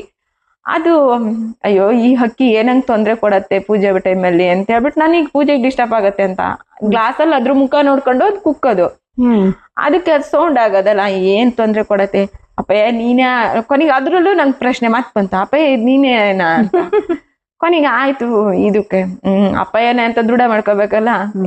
ದಿನ ತಗೊಂಡೋಗಿ ಏನಿಟ್ರು ತಿಂತಿರ್ಲಿಲ್ಲ. ಅವತ್ ಶಬರಿಮಲೆ ಅಯ್ಯಪ್ಪನ ಪ್ರಸಾದ ತಗೊಂಡೋಗಿ ಅಲ್ಲಿ ಇಟ್ಟೆ. ಅದೇನಾಯ್ತು, ಅಪ್ಪಯ್ಯ ನೀನೇ ಇದಾದ್ರೆ ತಗೊಂಡ್ ತಿನ್ನಪ್ಪಯ್ಯ ಅಂತ. ಅದು ತಗೊಂಡ್ ತಿನ್ಕೊಂಡು ಹೋಗಿದ್ದೆ. ಆಮೇಲೆ ಹೋಗಿ ನೋಡ್ತೀನಿ, ಇಲ್ಲ ಪ್ರಸಾದ ತಿನ್ಕೊಂಡು ಆರೋಯ್ತದು. ಅಯ್ಯೋ ಅಪ್ಪಯ್ಯ ನೀನ್ ಎಲ್ಲೆಲ್ಲೂ ಇದೆಯಲ್ಲ, ದನಕರು ಹೆಂಗ್ ಮಾಡ್ತವೆ, ಚರಾಚರದಲ್ಲೂ ಐತೆ ಅಂತ. ದನಕರುಗಳು ಹೆಂಗೆ, ಆ ದನಕರುಗಳು ಹೆಂಗೆ ಅಂದ್ರೆ ಅವು ನಾನ್ ಮೇಲ್ಗಡೆ ಮನೆ ಇರೋದು, ಕೆಳಗ್ ನಾನ್ ಮೇಲ್ ಹತ್ತಿದ್ರೆ ಅವು ಅಲ್ಲಿಂದನೇ ನೋಡ್ಬಿಟ್ಟು ನಾ ಬರೋದನ್ನೇ ಕಾಯ್ತಾ ಇರ್ತಾವೇನೋ, ನನ್ಗೋಸ್ಕರ ಹಂಬಲಿಸಿ ಕಾಯ್ತವೇನೋ ಅನ್ನೋ ರೀತಿ ಅವು ಕಾಯ್ತಿರ್ತಾವ. ಹಂಗಮ್ಮ ಅವತ್ತು ಗುರುವಾರನೂ ಆಗಿತ್ತು. ದಾಸಪ್ಪ ಒಬ್ರು ಬಂದ್ರು. ಅವ್ರು ಯಾವಾಗ್ಲೂ ನಮ್ಮ ಆ ಮನೆ ಹತ್ರ ನಿಲ್ಸಲ್ಲ. ಅವ್ರು ಕೆಳಗಡೆ ನಾನ್ ಇಳ್ದೋಗಿ ನಮ್ಮ ಮನೆಗೆ ತಗೊಂಡೋಗಿ ಕೊಡೋಕೆ ಎಷ್ಟೊತ್ ಬೇಕಮ್ಮ, ಮೇಲ್ಗಡೆ ಮನೆ. ಅವ್ರು ಹೋಗ್ಲೇ ಇಲ್ಲ, ಮುಂದಕ್ಕೆ ಹೋಗ್ಲೇ ಇಲ್ಲ. ಅವ್ರು ಕರಿತಾನೇ ಇದ್ದಾರೆ. ನಂಗೆ ಯಾಕೋ ಇವ್ರು ನಮ್ಮ ಅಪ್ಪನೇ ಕರಿತಾ ಇದ್ದಾರೆ ನಂಗೆ ಬಾ ಅಂತೇಳಿ. ಅದು ಸಂಕ್ರಾಂತಿದು ಪ್ರಸಾದ ಎಲ್ಲ ತಗೊಂಡು, ಇದ್ರದ್ದು ಪ್ರಸಾದ ತಗೊಂಡು ನನ್ಗೆ ಎಷ್ಟು ಅಪ್ಪ ಎಷ್ಟು ತೋಚುತ್ತೋ ಅಷ್ಟು ತಗೊಂಡು ಹೋದೆ. ಅಲ್ಲಿ ಹೋಗ್ಬಿಟ್ಟು ಅವ್ರಿಗೆ ದಾಸಪ್ಪಂಗ್ ಕೊಟ್ಟೆ ಪ್ರಸಾದ ತಗೊಳ್ರಿ ಅಂತ. ಅವರು ಹಿಂಗೆ ಇದನ್ನ ಇಟ್ಬಿಟ್ಟು ಅವ್ರದ್ದಾಗಟ್ಟೆ ಕೈಯಲ್ಲಿ ಇಟ್ಕೊತಾರಲ್ಲ, ಅದನ್ನಿಟ್ಟು ಆಶೀರ್ವಾದ ಮಾಡಿ ಒಳ್ಳೇದಾಗ್ಲಿ ಅಂತ ಅಂದ್ರು. ಒಳ್ಳೇದಾಗ್ಲಿ ಅಂತ ಹೇಳಾರ ಯಾರು? ನಮ್ಮಪ್ಪ ಒಬ್ರೆ. ಅಯ್ಯೋ ಈ ದಾಸಪ್ಪ ಹಿಂಗ್ ಹೇಳ್ತಲ್ಲ, ನಮ್ಮ ಅಪ್ಪನೇ ಹೇಳ್ದಿದ್ದು. ದಾಸಪ್ಪ ಅಲ್ಲ, ಇವರು ಎಲ್ಲಾ ರೂಪದಲ್ಲಿ ಸೃಷ್ಟಿಯ ಚರಾಚರ ವಸ್ತುವಿನ ಎಲ್ರಲ್ಲೂ ನೀವು ನಾನ್ ಇರ್ತೀನಿ ನೋಡ್ರಿ ಅಂತ ಅಪ್ಪಯ್ಯ ಹೇಳೈತಿ. ಇವ್ರಲ್ಲೂ ನಾನೇ ಇರೋದು ಅಪ್ಪಯ್ಯ, ಇಲ್ಲೂ ನೀನ್ ಇವ್ರಲ್ಲೂ ತೋರಿಸ್ತೇನಪ್ಪಯ್ಯ ಅಂತ ಹೇಳಿ ಕೈ ಮುಕ್ಕೊಂಡು ಮತ್ತೆ ಬಂದ್ವಿ. ಆಮೇಲೆ ಅವತ್ ಮತ್ತೆ ಏನಾಯ್ತು, ಶ್ರೀಧರ ಆಶ್ರಮಕ್ಕೆ ಹೋಗ್ಬೇಕು ಅಂತ ಮನಸ್ಸಿಗೆ ಪ್ರೇರಣೆ ಆಯ್ತು. ಇಲ್ಲಿ ಬರಕ್ ಆಗಲ್ಲ, ಎಲ್ಲರೂ ಹೋಗೋಣ ಅಂತ ಹೋದ್ವಿ. ಅಲ್ಲಿ ನೋಡಿದ್ರೆ ಅವತ್ ಫುಲ್ ಸಂಕ್ರಾಂತಿ ಅಲ್ಲ, ಫುಲ್ ಕ್ಯೂ ಇತ್ತು. ಹೋಗಕ್ ಆಗಲ್ಲ, ಇವತ್ತು ಹೋಗಕ್ ಆಗಲ್ಲ ನಮ್ಗೆ, ಬರ್ರಿ ನಮ್ಮ ಮನೆಯವ್ರು ಹೋಗಕ್ ಆಗಲ್ಲ ಏನೋ ಅಂದ್ರು. ಆದ್ರೆ ಅವತ್ತೇನಾಯ್ತು, ಗಾಡಿ ಬಿಡಲ್ಲೇನೋ ನಾವು ಒಳಗೆ ಅನ್ಕೊಂಡ್ವಿ, ಗಾಡಿ ಒಳಗ್ ತಕನು ಆ ಅಣ್ಣ ಬಿಟ್ಟ ನಮ್ಗೆ. ಅಲ್ಲಿವರೆಗೂ ಹೋಗಿ ಆಮೇಲೆ ಅಲ್ಲೆಲ್ಲ ಹೋದ್ವಿ. ಅಲ್ಲಿ ಪ್ರಸಾದಕ್ಕೂ ಏನಾಯ್ತು, ಎಲ್ರಲ್ಲಿ ಲೈನಲ್ಲಿ ನಿಂತಿದ್ರು, ನಮ್ಮನ್ನ ಹಂಗೆ ಹೋಗಿ ನೇರ ಪ್ರಸಾದಕ್ಕೆ ಸ್ವೀಕಾರ ಮಾಡಿ ಬಂದ್ವಿ. ಅಂದ್ರೆ ಅಪ್ಪ ಶ್ರೀಧರ ಸ್ವಾಮಿಯಲ್ಲೂ ಹೆಂಗೆ, ನಂಗ್ ಮೊದ್ಲು ಹೋದ್ರೆ ಆ ಶ್ರೀಧರ ಸ್ವಾಮಿ ಆಶ್ರಮದಲ್ಲಿ ಏನು ಒಂದು ಸೆಕೆಂಡು ನಿಲ್ಲಕ್ ಮನ್ಸಾಗ್ತಿರ್ಲಿಲ್ಲ. ಆತರ ಒಂಥರ ಕಿರಿಕಿರಿ ಏನೋ ಒಂಥರ ಅಲ್ಲಿ ಹಂಗ ಅನ್ನಿಸ್ತಾ ಇತ್ತು. ಅಂದ್ರೆ ನನಗೆ ಭಕ್ತಿ ಇರ್ಲಿಲ್ಲ, ಅಪ್ಪ ಏನು ಕೃಪೆನೇ ಇರ್ಲಿಲ್ಲ, ಅದೇನೋ ಗೊತ್ತಿಲ್ಲ. ಇವಾಗ ಅಲ್ಲಿ ಹೋದ್ರೆ ನನ್ನಪ್ಪ ಆ ಶ್ರೀಧರ ಸ್ವಾಮಿಗಳ ನಗುವಿನಲ್ಲಿ ನನ್ನ ಅಪ್ಪನನ್ನೇ ಕಾಣ್ತೀನಿ. ಅಂದ್ರೆ ಶ್ರೀಧರ ಸ್ವಾಮಿ ದತ್ತರು, ಅವರು ದತ್ತನ್ ರೂಪ ಅಂತ ನಮಗ್ ಗೊತ್ತಿಲ್ಲ. ಅಲ್ಲಿ ಅಪ್ಪಯ್ಯನ ಹಾಡೆ ದಿಗಂಬರ ದತ್ತ ದಿಗಂಬರ ಅಂತ ಹಾಡ್ ಹಾಕ್ತಾರೆ, ಅದನ್ನು ಗೊತ್ತಿಲ್ಲ. ನಾವು ಇಷ್ಟು ದಿನ ಹೋದ್ರು ಗೊತ್ತೇ ಆಗಿಲ್ಲ ನನಗೆ. ಒಂದಿನ ಹೋದವಾಗ ನೋಡ್ತೀನಿ ಅವ್ರು ಅಲ್ಲಿ ಹಾಡ್ ಹಾಕಿದಾರೆ, ದತ್ತ ದಿಗಂಬರ ದಿಗಂಬರ ಅಂತ ಹೇಳಿ. ಅಯ್ಯೋ ನನ್ನ ಅಪ್ಪಯ್ಯ ದತ್ತನ್ ಎದ್ರಿಗಡೆನೆ ಫೋಟೋ ಇದೆ, ದತ್ತನ್ ಫೋಟೋ. ಇಷ್ಟು ದಿನ ಆದ್ರೂ ನೋಡೇ ಇಲ್ಲ. ಹಂಗೆ ನೋಡ್ರಿ. ಈ ರೀತಿಯಾಗಿ ನಿಮ್ಗೆ ಒಂದು ಈಗ ಸಾಗರದಿಂದ ವರದಳ್ಳಿಗೆ ಹೋಗಕ್ಕೆ ಸ್ವಲ್ಪ ಸಮಯದಲ್ಲಿ ಅಲ್ಲೇ ವರದಳ್ಳಿನೇ ನಿಮ್ಗೆ ದೊಡ್ಡೇರಿ ಮಾಡ್ಬಿಟ್ಟಿದ್ದಾರೆ. ದೊಡ್ಡೇರಿ ಮಾಡಿ ನನ್ನಪ್ಪ. ಅಲ್ಲೂ ದುಂಬ್ರ ವೃಕ್ಷ ಇದೆ, ಅಲ್ಲೂ ಪ್ರದಕ್ಷಿಣೆ ಹಾಕ್ಬಿಟ್ಟು ಆ ಒಂದಿದು ಅವ್ರಲ್ಲಿ ಕೂತವಾಗ ಅಂದ್ರೆ ಕಣ್ಣು ಮುಚ್ಚಿ ಕೂತೆ ಅಂದ್ರೆ ಅಲ್ಲೂ ಮೊನ್ನೆನೂ ಒಂದಿನ ಶ್ರೀಧರಾಶ್ರಮಕ್ಕೆ ಹೋದ್ವಿ. ಅಲ್ಲಿನೂ ಏನಾಯ್ತು ಅಂದ್ರೆ ಹಿಂಗ್ ಕಣ್ಣು ಮುಚ್ಚಿ ಕೂತಿದ್ದೆ, ಧ್ಯಾನಕ್ಕೆ ಹಿಂಗೆ ಕೂತ್ಕೊಂಡೆ. ನಾನ್ ಮನೆಯವ್ರಿಗೆ ಮೊದ್ಲು ಏನ್ ಹೇಳಿದೆ, ಅಪ್ಪಯ್ಯ ಇಲ್ಲಿ ಶ್ರೀಧರ ಸ್ವಾಮಿಗಳು ಇವರು ಔದುಂಬರ ವೃಕ್ಷದ ಹತ್ರ ಕೂತ್ಕೊಂಡು ಶ್ರೀಧರ ಸ್ವಾಮಿಗಳು ಅಪ್ಪಯ್ಯನ ಜೊತೆ ಮಾತಾಡಿತ್ತಂತೆ ಅಂತ ಹೇಳಿದ್ರೆ, ಅಪ್ಪಯ್ಯ ನೀನು ಇದೇ ನನಗೂ ಹಂಗೆ ಅಪ್ಪಯ್ಯ, ನೀನು ಓರ್ದಪ್ಪಯ್ಯ, ನನ್ ಕಣ್ ಮುಂದ್ ಬಾರಪ್ಪಯ್ಯ ಅಂತ ಹೇಳಿ ಕೇಳ್ಕೊಂಡು ಸುಮ್ನೆ ಕೂತ್ಕೊಂಡೆ. ಹಿಂಗ್ ಕಣ್ ಮುಚ್ಕೊಂಡ್ ಕೂತ್ಕೊಂಡೆ. ಶ್ರೀಧರ ಸ್ವಾಮಿಗಳು ಹಿಂಗೆ ಅಪ್ಪಯ್ಯ ಕಣ್ ಮುಂದೆ ಹಿಂಗೆ ನಿಂತ್ಕೊಂಡಿದ್ದಾರೆ, ಇಬ್ರು ಮಾತಾಡ್ತಾ ನಿಂತ್ಕೊಂಡಿದ್ದಾರೆ. ಆ ತರ ಇದು ಹೆಂಗೆ ನಾವು ಮನಸ್ಸಲ್ಲಿ ಏನ್ ಕೇಳ್ಕೊಂಡ್ರು ಅಪ್ಪ ಹೆಂಗ್ ನೆರವೇರಿಸ್ತಾರೆ ನೋಡ್ರಿ. ಅಲ್ಲಿ ಕಣ್ ಮುಚ್ಕೊಂಡು ಅವ್ರು ನನಗ್ ಯಾಕೆ ಅದನ್ನ ದರ್ಶನ ಕೊಡ್ಬೇಕು? ಅದ್ ನಾನು ಏನು ಕೊಟ್ಟೇ ಇಲ್ಲ, ನನ್ನ ಅಪ್ಪಂಗೆ ಏನು ಕೊಟ್ಟಿಲ್ಲ. ಹೆಂಗ್ ಕೇಳ್ಕೊಂಡ್ರೆ ಹೆಂಗ್ ಇದ್ ಮಾಡ್ತಾರೆ ನೋಡ್ರಿ. ನಮ್ಮೊಂದ್ ಸಣ್ಣ ಇದನ್ನ, ಸಣ್ಣದಲ್ಲ ಇದು ದೊಡ್ಡದೇ. ಭಗವಂತ ನಮ್ ಕಣ್ಣೆದ್ರಿಗೆ ಬಂದ್ ಕಾಣ್ಬೇಕಪ್ಪಯ್ಯ ಅಂತ ಈಗ ಕೇಳ್ಕೊಂಡ್ವಿ ಅಂದ್ರೆ ಹೆಂಗ್ ಕಣ್ ಮುಚ್ಚಿ ಕೂತ್ರುನು ಅವ್ರು ಅದೇ ರೂಪದಲ್ಲೇ ಕಾಣಿಸ್ತಾರೆ. ನನ್ನಪ್ಪ ಹೆಂಗೆ ನಿಂತಿದ್ದಾರೆ, ಅವ್ರ ಕೋಪಿನ ಇಟ್ಕೊಂಡು ಅವರು ದಂಡ ಹಿಡ್ಕೊಂಡು ಹಿಂಗ್ ನಿಂತಿದ್ದಾರೆ, ಇಬ್ರು ಮಾತಾಡ್ತಾ ಇದ್ದಾರೆ. ಎಂತ ಅಪ್ಪಯ್ಯ ನಿಜವಾಗ್ಲೂ ಅಪ್ಪನೇ ಸಾಟಿ. ರೇಷ್ಮಾ ಅವ್ರೆ, ನೀವೇನೋ ಪ್ರವಾಸಕ್ಕೆ ಹೋಗಿದ್ರಂತೆ, ಅಲ್ಲಿ ಅಪ್ಪ ನಿಮಗೆ ಕೊಟ್ಟಂತ ಅನುಭವ ಏನು ಅಂತ ಹೇಳ್ತೀರಾ? ಹ್ಞೂನಮ್ಮ, ನಾವು ಡಿಸೆಂಬರ್ ತಿಂಗಳಲ್ಲಿ ಪ್ರತಿ ವರ್ಷನೂ ಎಲ್ರು ಮನೆಯವ್ರ ಫ್ರೆಂಡ್ಸ್ ಎಲ್ಲ ಸೇರ್ಬಿಟ್ಟು ಪ್ರತಿ ವರ್ಷ ಟೂರ್ ಹೋಗ್ತೀವಿ. ಅಲ್ಲೇನಾಯ್ತು, ನನಗ್ ಡಿಸೆಂಬರ್ ಮಕ್ಳಿಗೆ ರಜೆ, 1 ವಾರ ರಜೆ ಇರತ್ತಲ್ಲ, ಅಪ್ಪಯ್ಯನ ಹತ್ರ ಬಂದು 1 4 ದಿನ ಇದ್ದೋಗ್ಬೇಕು ಅಂತ ತುಂಬಾ ಹಂಬಲ ಇತ್ತು. ಅದೇನಾಯ್ತು ಅಂದ್ರೆ ಹೋಗೋದಿಕ್ಕೆ ನನಗೆ ಅಲ್ಲಿ ಹೋಗ್ಬೇಕು ಅಂತ ಅವರೆಲ್ಲ ತುಂಬಾ ಫೋರ್ಸ್ ಮಾಡ್ತಾ ಇದಾರೆ. ನನಗ್ ಹೋಗಕ್ ಇಷ್ಟ ಇಲ್ಲ, ಅಪ್ಪಯ್ಯನ ಹತ್ರ ಬರ್ಬೇಕು ಅಂತ. ಹಿಂಗೆ ಇದೇ ರೀತಿ ಗೊಂದಲದ ಇದ್ದಿದ್ದೆ. ಲಾಸ್ಟ್ ದಿನದವರೆಗೂ ನಾನು ಅಪ್ಪಯ್ಯನ ಹತ್ರನೇ ಹೋಗ್ಬೇಕು ಅಂತ. ಕೊನೆಗೆ ಅಲ್ಲೂ ಅಪ್ಪ ಮತ್ತೆ ಆ ಗೊಂದಲಕ್ಕೂ ಉತ್ತರವಾಗಿ ಸರಿತಾನವ್ರ ಹತ್ರ ಫೋನ್ ಮಾಡಿಸ್ಬಿಟ್ಟು, ಇಲ್ಲ ನೀನ್ ಟ್ರಿಪ್ ಹೋಗು, ಎಲ್ರಿಗೂ ಅಪ್ಪ ಹೇಳಿರೋದು ಮನೆಯವರು ಮನ್ಸಿಗೆ ಯಾರಿಗೂ ಯಾರ ಮನ್ಸಿಗೂ ನೋವು ಮಾಡ್ಬಾರ್ದು, ಅವ್ರ ಖುಷಿಗೂ ನೀನ್ ಹೋಗ್ಬೇಕು, ಹೋಗು, ಅಲ್ಲಿ ಪ್ರತಿ ಹಂತದಲ್ಲೂ ನಿನ್ ಜೊತೆಗೆ ನಿನ್ನ ಅಪ್ಪ ಇದ್ದೇ ಇರ್ತಾರೆ, ಹೋಗು ಅಂತ ಹೇಳಿದ್ರು. ನಾವು ಆಯ್ತು, ಅವ್ರು ಹಂಗ ಹೇಳಿದ್ಮೇಲೆ ಅಪ್ಪನೇ ನನ್ಗೆ ಅವರಿಂದ ಹೇಳಿಸ್ತಾ ಇದಾರೆ ಅಂತ ಹೇಳಿ ದೃಢ ಮಾಡ್ಕೊಂಡು ಆಯ್ತು ಹೋಗ್ತೀನಿ ಅಂತ ಹೇಳಿ ಹೋಗೋಣ ಅಂತ ಹೊರಡ್ತೀನಿ. ಏನಾಯ್ತು, ಅಪ್ಪಯ್ಯ ನೀನ್ ನನ್ ಜೊತೆಗ್ ಬರ್ಬೇಕು, ನಾನು ನಿನ್ನ ಹತ್ರ ಬರ್ಬೇಕು ಅಂತ ಇದ್ದೆ, ಈಗ ನನ್ ಜೊತೆಗ್ ನೀನ್ ಬರ್ಬೇಕಪ್ಪಯ್ಯ ಅಂತ ಹೇಳ್ಕೊಂಡು ಹೊರಟ್ವಿ. ಮನೆಯಿಂದ ಹೊರಟು ಒಂದ್ ಸ್ವಲ್ಪ ದೂರನೂ ಹೋಗಿರ್ಲಿಲ್ಲ. ಗ್ಲಾಸ್ ಎಲ್ಲ ಪೂರ್ತಿ ಕಾರ್ದು ಗ್ಲಾಸ್ ಕ್ಲೋಸ್ ಆಗಿತ್ತು. ಅದೆಂತ ಅಪ್ಪನ್ ಭಸ್ಮದ ಪರಿಮಳ ಅಂದ್ರೆ ಇಡೀ ಕಾರೆಲ್ಲ ಪೂರ್ತಿ ಆವರ್ಸ್ಕೊಂಡು ಸ್ಮೆಲ್ ಬರ್ತಾ ಇದೆ. ನನ್ ಮಗ ಹೇಳ್ದ, ಅಮ್ಮ ಅಪ್ಪನ ಭಸ್ಮಂದ್ ವಾಸನೆ ಬರ್ತಾ ಇದೆಯಮ್ಮ ಅಂತ ಅಂದ. ಹ್ಞೂನಪ್ಪ, ಅಪ್ಪ ನಮ್ ಜೊತೆಗೆ ಬರ್ತಾ ಇದಾರೆ, ಟ್ರಿಪ್ಪಿಗೆ ನಮ್ ಜೊತೆಗೆ ಬರ್ತಾ ಇದಾರೆ ಅಂತ ಹೇಳಂದ್ವಿ. ಆಯ್ತು ಅಂತ ಹೊರಟ್ವಿ. ಹಿಂಗೆ ಅಪ್ಪ ಅದ್ರಿಂದ ಶುರು ಆಯ್ತು ನಮ್ದು ಟ್ರಿಪ್. ಅದು ಡಿಸೆಂಬರ್ ಕೊನೆ ಇದಾಗಿತ್ತಲ್ಲ, ನಾವು ಫಸ್ಟ್ ಉಡುಪಿಗೆ ಹೋದ್ವಿ. ಅವತ್ ನೈಟ್ ಉಡುಪಿಗೆ ಹೋದ್ರೆ ನೈಟ್ ಅಲ್ಲಿ ಯಾವ್ದೇ ಇದು ಸಿಗ್ಲಿಲ್ಲ, ಉಳಿಲಿಕ್ಕೆ ಲಾಡ್ಜ್ ಸಿಗ್ತಾ ಇರ್ಲಿಲ್ಲ ನಮ್ಗೆ. ಕೊನೆಗೆ ಅಪ್ಪನು ಅಲ್ಲೂ ಮನೆಯವ್ರ ಫ್ರೆಂಡ್ ರೂಪದಲ್ಲಿ ಅಪ್ಪ ಬಂದ್ರು. ಅಲ್ಲಿ ಅವರಿಗೆ ನಮ್ಗೆ ಅವರು ಒಂದು ಲಾಡ್ಜ್ ರೂಮ್ ವ್ಯವಸ್ಥೆಯನ್ನ ಮಾಡ್ಕೊಟ್ಟು ಆ ರೂಮಲ್ಲಿ ಉಳ್ಕೊಂಡಿದ್ವಿ. ಅಲ್ಲಿ ಉಳ್ಕೊಂಡು ಬೆಳಗ್ಗೆ ನೈಟ್ ಆಗಿತ್ತು, ಗೊತ್ತಾಗ್ಲಿ. ಅಲ್ಲಿ ಹೋಗಿ ನೋಡ್ತೀನಿ ಅಪ್ಪ ಔದುಂಬರ ವೃಕ್ಷ ಇದೆ, ಅಲ್ಲೂನು ಪಕ್ಕದಲ್ಲಿ ಬಿಲ್ವ ಪತ್ರೆ ಮರ ಇದೆ. ಅಯ್ಯೋ ಅಪ್ಪ ಗಣೇಶ, ನೀನು ಇಲ್ಲೂ ನನ್ ಜೊತೆಗೆ ಇದೆಯೇನಪ್ಪಾ ಅಂತ ಹೇಳಿ ಅನ್ಕೊಂಡೆ. ಆಮೇಲೆ ಯಾರಿಗೂ ಜೊತೆಗಿದ್ದವ್ರಿಗೆ ಹೇಳಂಗಿಲ್ಲ. ನಾನು ನಮ್ಮ ಮನೆಯವ್ರಿಗೆ ಹೇಳ್ದೆ, ಇಲ್ಲಿ ನೋಡ್ರಿ ಇಲ್ಲೂ ಅಪ್ಪ ನಮ್ಮ ಜೊತೆಗೆ ಇದ್ದಾರೆ ಅಂತೇಳಿ ಅದಕ್ಕೆ ಪ್ರದರ್ಶನ ಹಾಕ್ಬಿಟ್ಟು ಹೋದೆ. ಆಮೇಲೆ ಮತ್ತೆ ಅವತ್ತು ಅಲ್ಲಿ ಬೆಳಗ್ಗೆ ಹೊರಟ್ವಿ. ಉಡುಪಿ ಶ್ರೀಕೃಷ್ಣನ್ ನೋಡ್ಬೇಕಲ್ವಾ, ಅದಕ್ಕೆ ಶ್ರೀಕೃಷ್ಣ ಮಠಕ್ಕೆ ಹೊರಟ್ವಿ. ಅಲ್ಲಿ ಹೋದ್ರೆ ತುಂಬಾ ದೂರದವರೆಗೂ ಕ್ಯೂ ಇತ್ತು. ಅಲ್ಲಿನೂ ನಮ್ಗೆ ಅಪ್ಪಯ್ಯ ಹೆಂಗ್ ಮಾಡಿದ್ರು ಅಂತ ನೇರ ದರ್ಶನಕ್ಕೆ ನಮ್ಗೆ ಅವಕಾಶ ಸಿಕ್ತು. ನೇರ ಕರ್ಕೊಂಡು ಹೋದ್ರು. ಅಷ್ಟು ಜನರ ಮಧ್ಯನೂ ಅಲ್ಲಿ ನನಗೆ ಅಷ್ಟು ಜನ ಇದ್ದಾರೆ. ನನಗೆ ಆ ಉಡುಪಿ ಕೃಷ್ಣನಲ್ಲೂ ನನ್ನ ಅಪ್ಪನನ್ನೇ ನೋಡ್ದೆ. ಅಯ್ಯೋ ಅಪ್ಪ, ನೀನ್ ಇಲ್ಲೂ ನನ್ಗೆ ಕೃಷ್ಣನಾಗೆ ನಂಗೆ ದರ್ಶನ ಕೊಟ್ಟೆ ಅಲ್ಲಪ್ಪ ಅಂತ ಆ ಕಣ್ಣಲ್ಲಿ ಪೂರ್ತಿ ಯಾರು ಜನ ಇದ್ದಾರೆ ಅನ್ನೋದು ನಂಗೆ ಲಕ್ಷ್ಯ ಇಲ್ಲ. ನನ್ನ ಕಣ್ಣಲ್ಲಿ ಪೂರ್ತಿ ನಾನು ಅಳ್ತಾ ಇದ್ದೀನಿ, ಅಪ್ಪಯ್ಯ ನೀನ್ ಇಲ್ಲಿದ್ದೀಯಲ್ಲಪ್ಪಯ್ಯ ಅಂತ ಅಳ್ತಾ ಇದ್ದೀನಿ. ಆಮೇಲೆ ಅಲ್ಲಿನ ಹಿಂಗೆ ಉಡುಪಿಯ ಕೃಷ್ಣನಾಗಿ ಅವರು ನಂಗೆ ದರ್ಶನ ಕೊಟ್ರು. ಅವತ್ತಿಂದ ಅಪ್ಪಯ್ಯ ನೀನೇ ನನ್ ಕೃಷ್ಣ, ನಾನೇ ನಿನ್ ಮೀರಾನಪ್ಪಯ್ಯ. ಮೀರಾಗೆ ಎಷ್ಟು ಭಕ್ತಿ ಇತ್ತು ನಂಗೆ ಗೊತ್ತಿಲ್ಲ, ಅದಕ್ಕಿಂತ ನನ್ಗೆ ಜಾಸ್ತಿ ಭಕ್ತಿ ಕೊಡಪ್ಪಯ್ಯ ಅಂತ ಕೇಳ್ಕೊಳ್ಳೋದು. ಹಿಂಗೆ ಅಲ್ಲಿ ಹಂಗಾಯ್ತು. ಕೃಷ್ಣನ್ ನೋಡ್ಕೊಂಡ್ ಬಂದ್ವಿ. ಆಮೇಲೆ ಮತ್ತೆ ಹಿಂಗೆ ಅವತ್ ನೈಟ್ ಮುಗಿಸ್ಕೊಂಡು ಅಲ್ಲಿ ಮುಗಿಸ್ಕೊಂಡು ಮಂಗ್ಳೂರು ಕಾಪುಗ್ ಹೊರಟ್ವಿ. ಅವತ್ತು ನೈಟ್ ಲೇಟ್ ಆಯ್ತು ನಮ್ಗೆ. ಅಲ್ಲಿ ಎಲ್ಲಿ ಹುಡುಕಿದ್ರು ಲಾಡ್ಜ್ ಸಿಗ್ಲಿಲ್ಲ. ಅಲ್ಲೂ ಅಪ್ಪಯ್ಯ ಮತ್ತೆ ಅವ್ರ ಮನೆಯವ್ರ ಫ್ರೆಂಡ್ ರೂಪದಲ್ಲೇ ಬಂದ್ಬಿಟ್ಟು ಲಾಡ್ಜಿನ ವ್ಯವಸ್ಥೆಯನ್ನ ಮಾಡ್ಕೊಟ್ರು. ಅಲ್ಲೂ ನೋಡಿದ್ರು ಅದು ಸುಂದರವಾದ ಸಮುದ್ರ ತೀರದಲ್ಲಿ. ಅಲ್ಲಿನೂ ಇದ್ರಲ್ಲೂ ಹೋಮ್ ಸ್ಟೇದಲ್ಲೂ ಹಿಂದ್ಗಡೆ ಔದುಂಬರ ವೃಕ್ಷ ಇದೆ. ಅಂದ್ರೆ ಅಲ್ಲೂ ಅಪ್ಪ ಪ್ರತಿ ಹಂತದಲ್ಲೂ ನಾವು ಪ್ರವಾಸಕ್ಕೆ ಹೋದ ಪ್ರತಿ ಹಂತದಲ್ಲೂ ನಾನು ಮನ್ಸಲ್ಲಿ ಏನ್ ಅನ್ಕೊಂಡು, ಸ್ವಲ್ಪ ಪ್ರವಾಸಕ್ಕೆ ಹೋದ್ರೆ ತುಂಬಾ ಖರ್ಚಾಗತ್ತಲ್ಲ ಅಮ್ಮ, ಖರ್ಚೆಲ್ಲ ಜಾಸ್ತಿ ಆರ್ಥಿಕವಾಗಿ ತುಂಬಾ ಆಗತ್ತಪ್ಪ ನಮ್ಗೆ, ಹಿಂಗೆ ತುಂಬಾ ಫೋರ್ಸ್ ಮಾಡ್ತಾ ಇದಾರೆ, ಹೋಗಕ್ ಆಗಲ್ಲ. ಆದ್ರೂ ಅಪ್ಪಯ್ಯ ನೀ ಹೆಂಗ್ ಎಷ್ಟು ನೋಡಪ್ಪಯ್ಯ ಅಂತ ಹೇಳ್ಕೊಂಡ್ ಹೋಗಿದ್ವಿ.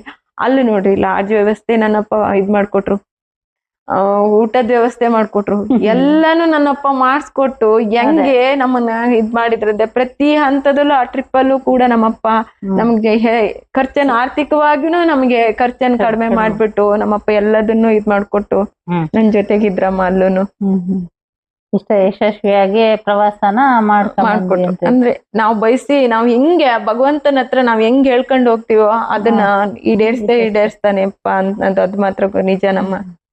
ಈಗ ಅಪ್ಪಾಜಿ ಅವರು ಇದಾರೆ ಅನ್ನೋದಕ್ಕೆ ದೃಢತೆ ಕೊಡಕ್ಕೋಸ್ಕರ ಇದೆಲ್ಲ ಮಾಡಿದ್ದಾರೆ ಅಂತ ಹೇಳ್ಬೋದು. ಹೌದು. ಅಪ್ಪಯ್ಯ ನಂಗೆ ಹೇಳಿದ್ ಒಂದೇ ಒಂದ್ ನುಡಿ ಅಮ್ಮ, ಅವತ್ ಬಂದವಾಗ ಅಪ್ಪ ನಂಗೆ ಹಿಂಗೆ ಕಷ್ಟ ಆಗ್ತಿದ್ದೆ ಅಂತ ಏನೋ ಒಂದ್ ಸಮಸ್ಯೆ ಹೇಳ್ಕೊಂಡ್ವಿ.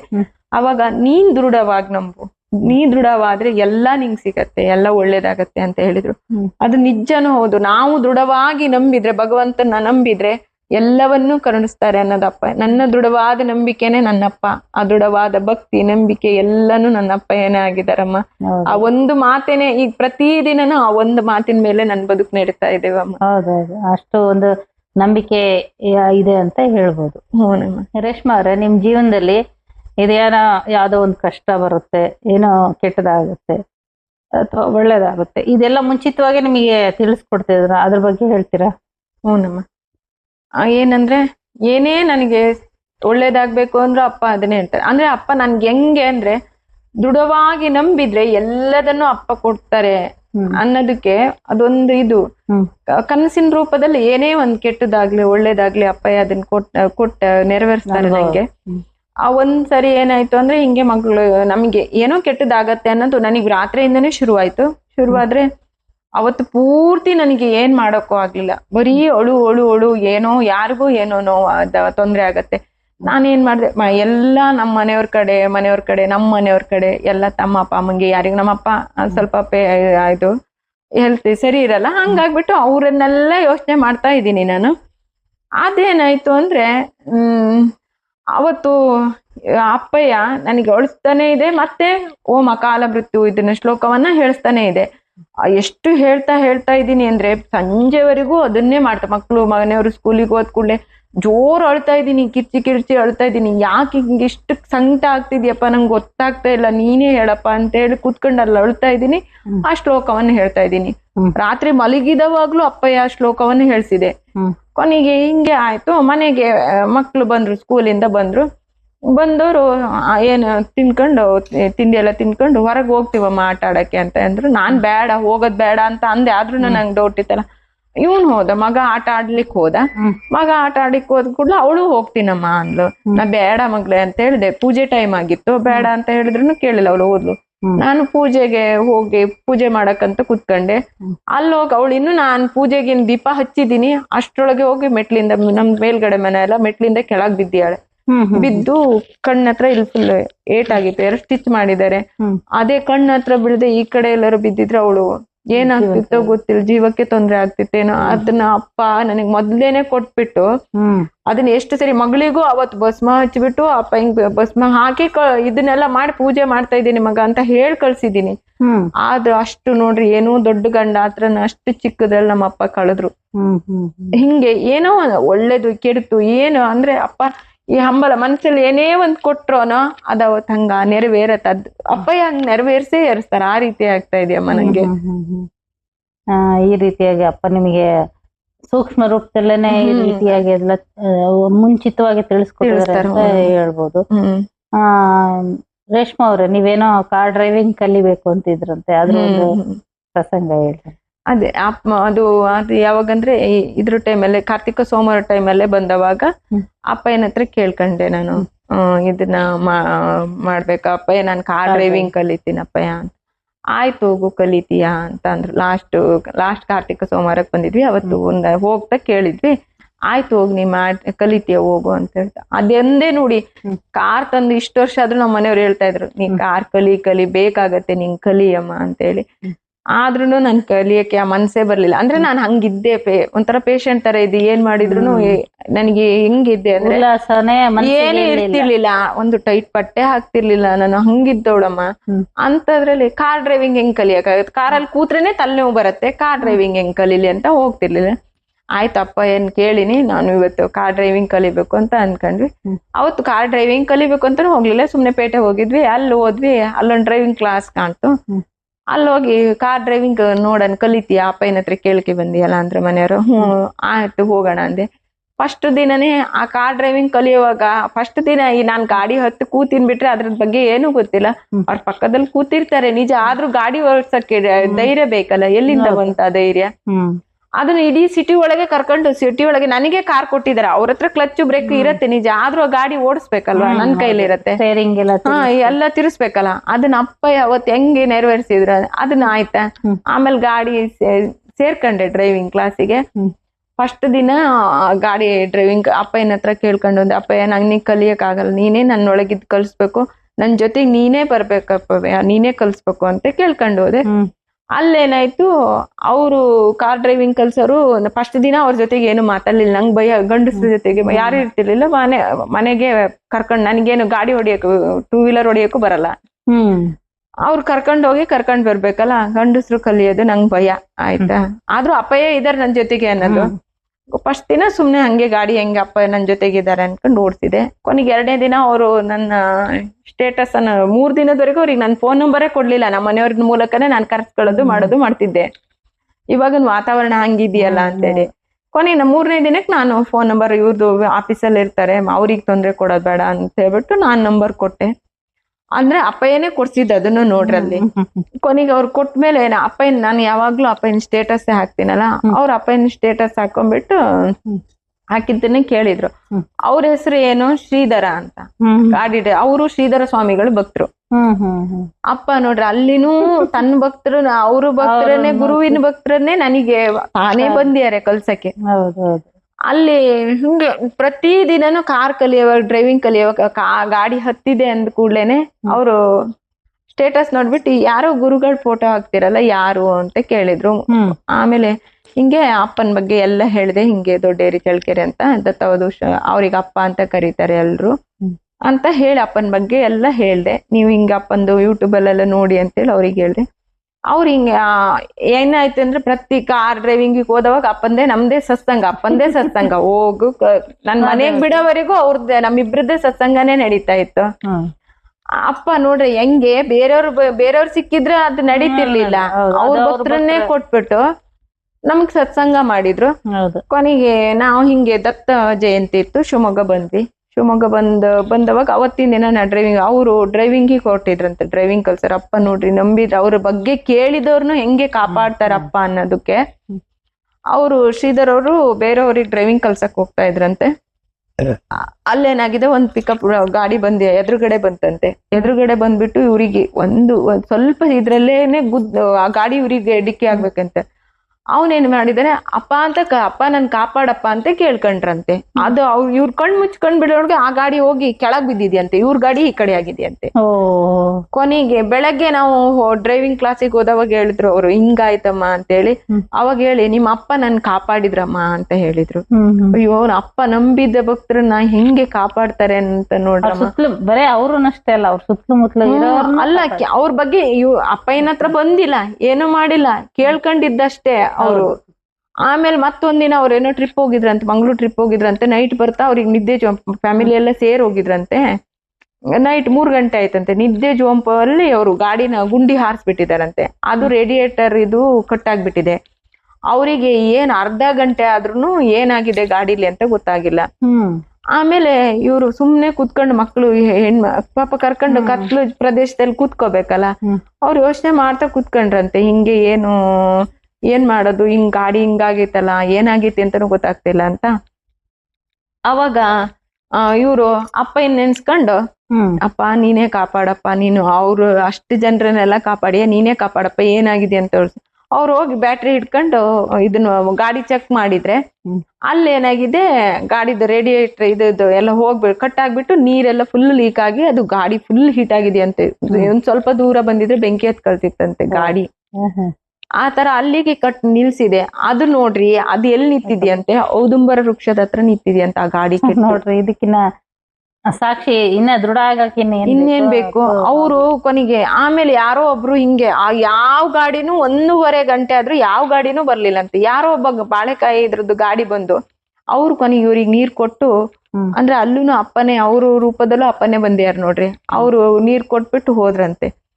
ಹಿಂಗೆ ಅವ್ರ ಆಮೇಲೂ ಅಂದ್ರೆ, ನಿಮ್ಮಪ್ಪ ಮತ್ತೆ ನನ್ನ 2 ಸರಿ ಉಳ್ಸಿದ್ರಮ್ಮ ಅಂತ ಹೇಳಿದ್ರು. ಎಂತ ನೋಡ್ರಿ, ಎಲ್ಲಿ ಹೆಂಗೆ ಕೂಗಿದ್ರಪ್ಪ, ಹೆಂಗ್ ಹೋಗಿ ಎಲ್ಲಿ ಕಾಪಾಡ್ತಾರೆ ಅಂತ. ಸತ್ಯ ಕಣಮ್ಮ, ಅವರು ಇಂಚಿಂಚಿಗೂ ಕಾಯ್ತಾರೆ. ಅವರು ಒಂದು ನಾಮ ಸ್ಮರಣೆ ಮಾಡಿದ್ರ ಸತಿನೂ ಕಾಪಾಡ್ತಾರೆ ಅನ್ನೋದಕ್ಕೆ ಇದೇ ಒಂದು ದೃಢವಾದ ಸಾಕ್ಷಿ ಅಂತಾನೆ ಹೇಳ್ಬೋದು. ಹ್ಞೂನಮ್ಮ, ನಾವು ಅಪ್ಪನ ಹತ್ರ ಬಂದಿದೀವಿ ನಿಜ. ಅವ್ರು ಏನು ಅಪ್ಪ ಏನ್ ನೋಡಿಲ್ಲ, ಏನಿಲ್ಲ, ಆದ್ರೂ ಅಪ್ಪ ಹೆಂಗೆ ಅವರನ್ನು ಕಾಪಾಡಿದೆ ನೋಡ್ರಿ. ಕತ್ಲಲ್ಲಿ, ಆ ಕತ್ಲ ಔದುಂಬರ ವೃಕ್ಷದ ಹತ್ರನೇ ಆ ಗಾಡಿ ಕೆಟ್ಟ ನಿಂತಿದೆ.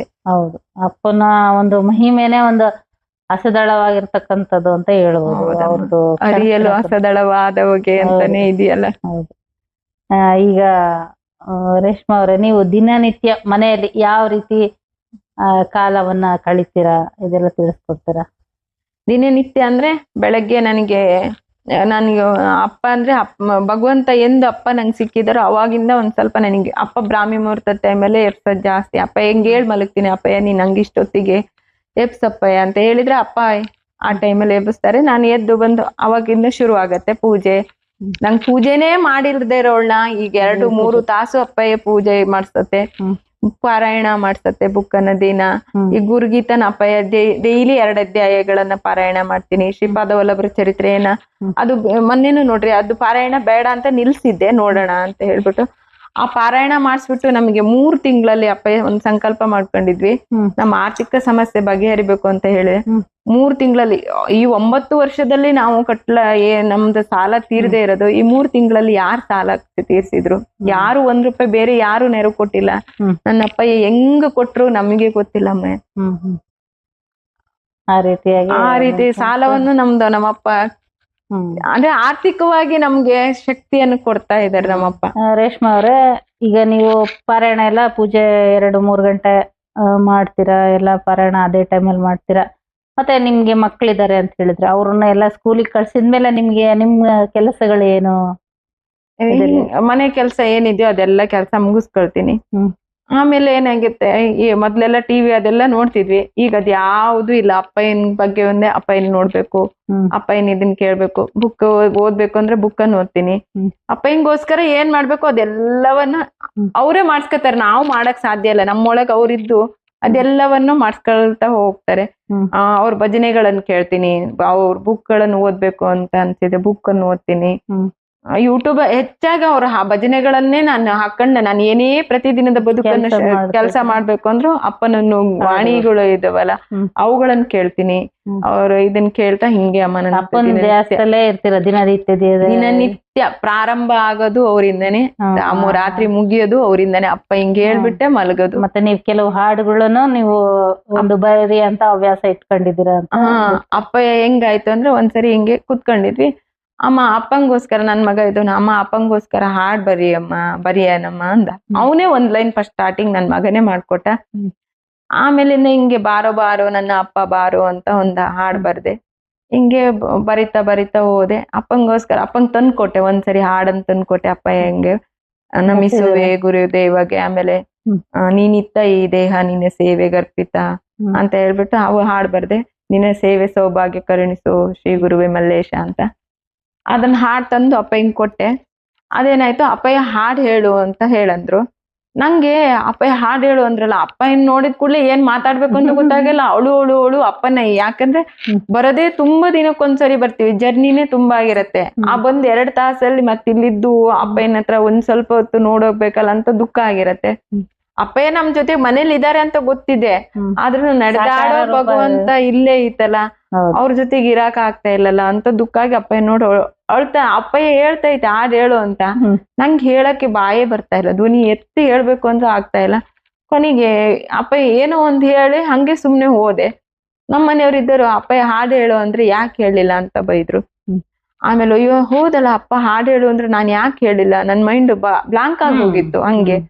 ಕೊನೆಗೆ ಹೋಗಿ ರಾತ್ರಿ ಸುಮಾರು ಹೊತ್ತಕ್ಕೆ ಊಟ ಪ್ರಸಾದ ಮಾಡಕ್ ಮನ್ಸಾಗ್ತಿಲ್ಲ. ಅಪ್ಪ ಹಾಡ್ ಹೇಳು ಅಂದ್ರು, ಅಪ್ಪನ್ ಮನ್ಸಿಗೆ ನೋವು ಮಾಡ್ಬಿಟ್ಟು ಹಾಡ್ ಹೇಳು ಅಂತ ಹೇಳಿದ್ರು. ನಾ ಹೇಳಿಲ್ಲ ಅಂತ ನೊಂದ್ಕೊಂಡು ಸುಮ್ನೆ ಹೋಗಿ ಕುತ್ಕೊಂಡಿದ್ದೆ. ಆಮೇಲೆ ಹಿಂಗೆ ಇಲ್ಲಿ ಸತ್ಸಂಗ ಮಾಡ್ತಾ ಕೂತಿದ್ವಿ. ಅಪ್ಪಯ್ಯ ಬಂತು. ಅಪ್ಪಯ್ಯ ನಾ ಬರ್ದಿರ ಹಾಡ್ ತಗೋಬಂತು. ಮತ್ತೆ ಹಾಡು ಅವಾಗ್ಲೂ ಹೇಳಿಲ್ಲಲ್ಲ, ಈಗ ಹೇಳು ಅಂತ ಹೇಳಂತು. ಹಾಡು ಅದ್ ಹೆಂಗಿತ್ತು ಅಂದ್ರೆ ಅದ್ರಲ್ಲಿ ಕೂತ್ಕೊಂಡು ಹಾಡ್ ಹೇಳ್ತಾ ಇದೀನಿ. ಅಪ್ಪಯ್ಯ ಹೆಂಗ್ ಹೇಳ್ಸ್ಕತೈತಿ ಅಂದ್ರೆ ಜೋರ್ ಧ್ವನಿ, ಒಬ್ಳೆ ಕೂತ್ಕೊಂಡು ಅಷ್ಟು ಜೋರ್ ಇಡೀ ಇದನ್ನೇ ಮುಳುಗ್ತಾ ಇದೆ, ಹಂಗ್ ಹೇಳ್ತಾ ಇದೀನಿ. ಕೊನೆಗೆ ಅಪ್ಪಯ್ಯ ಬಹಳ ಚೆನ್ನಾಗಿ ಹೇಳ್ದೆ ಕಣಮ್ಮ ಅಂತ. ಕೊನೆಗೆ ಬೆಳಗ್ಗೆ ಅಮ್ಮಯ್ಯ ಇದ್ದಿದ್ದು, ರಾತ್ರಿ ನೀನೇನಮ್ಮ ಅಮ್ಮ ಹಾಡ್ ಹೇಳಿದ್ ನೀನೇನವ ಅಂತ ಹೇಳಂತು. ಅವಾಗ ಅಯ್ಯೋ ಭಗವಂತ, ನನ್ ವಾಯ್ಸ್ ಅಮ್ಮಯ್ಯಗೂ ಅಲ್ಲಿ ಕೂತಿರೋ ಒಳ ಕೂತಿರೋ ಅಮ್ಮಯ್ಯಗೂ ಕೇಳ್ಸಿದ್ಯಲ್ಲ, ಎಂತ ಇದು ಒಳಗೆ ಸರಸ್ವತಿ ತರ ಅಪ್ಪ ಕೂತ್ಕೊಂಡೆ. ನಿಜವಾಗ್ಲು ಏನಂದ್ರೆ ಏನು ಅಲ್ಲಮ್ಮ, ನನ್ಗೇನು ನಿಜವಾಗ್ಲು ಓದಿದ್ದು ಏನು ಬರಲ್ಲ. ನಾನು ಅಜ್ಞಾನಿ ಅಂದ್ರೆ ಅಜ್ಞಾನಿನೇ, ನಂಗೇನು ಗೊತ್ತಿಲ್ಲ. ಅಂತದನ್ನ ನನ್ನಪ್ಪ ಜ್ಞಾನದ ಜ್ಯೋತಿಯನ್ನು ಬೆಳಗಿ ತನ್ನ ಕೈಲಿ ತಾನೇ ಹಾಡ್ ಬರ್ಸ್ಕತ್ತ ಐತಿ. ನಮಗೆ ಹೇಳ್ತೀರಾ ಹಾಡು? ನಮ್ಮ ಹೇಳ್ತೀನಿ. ಬಾರಯ್ಯ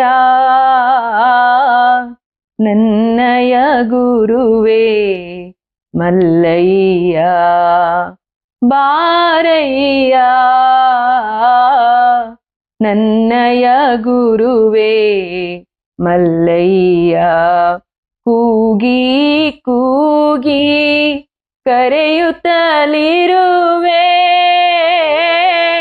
ಕೇಳೋ ನನ್ನಯ ಮೊರೆಯ, ಕೂಗಿ ಕೂಗಿ ಕರೆಯುತ್ತಲಿರುವೆ, ಕೇಳೋ ನನ್ನಯ ಮೊರೆಯ, ಬಾರಯ್ಯ ನನ್ನಯ ಗುರುವೇ ಮಲ್ಲಯ್ಯ, ಬಳಲಿ ಬಳಲಿ ಬೆಂದಿರುವೆ ನಾನು, ಕೈ ಹಿಡಿದು ಮುನ್ನಡೆಸು ಬಾರಯ್ಯ ನೀನು, ಬಳಲಿ ಬಳಲಿ ಬೆಂದಿರುವೆ ನಾನು, ಕೈ ಹಿಡಿದು ಮುನ್ನಡೆಸು ಬಾರಯ್ಯ ನೀನು, ಭವದ ಬಂಧನ ಸಾಕಯ್ಯ ಇನ್ನು, ಗತಿ ನೀನೆ ನನಗಿನ್ನು, ಬಾರೋ ಗುರು ಮಲ್ಲಯ್ಯ, ಭವದ ಬಂಧನ ಸಾಕಯ್ಯ ಇನ್ನು, ಗತಿ ನೀನೆ ನನಗಿನ್ನು, ಬಾರೋ ಗುರು ಮಲ್ಲಯ್ಯ,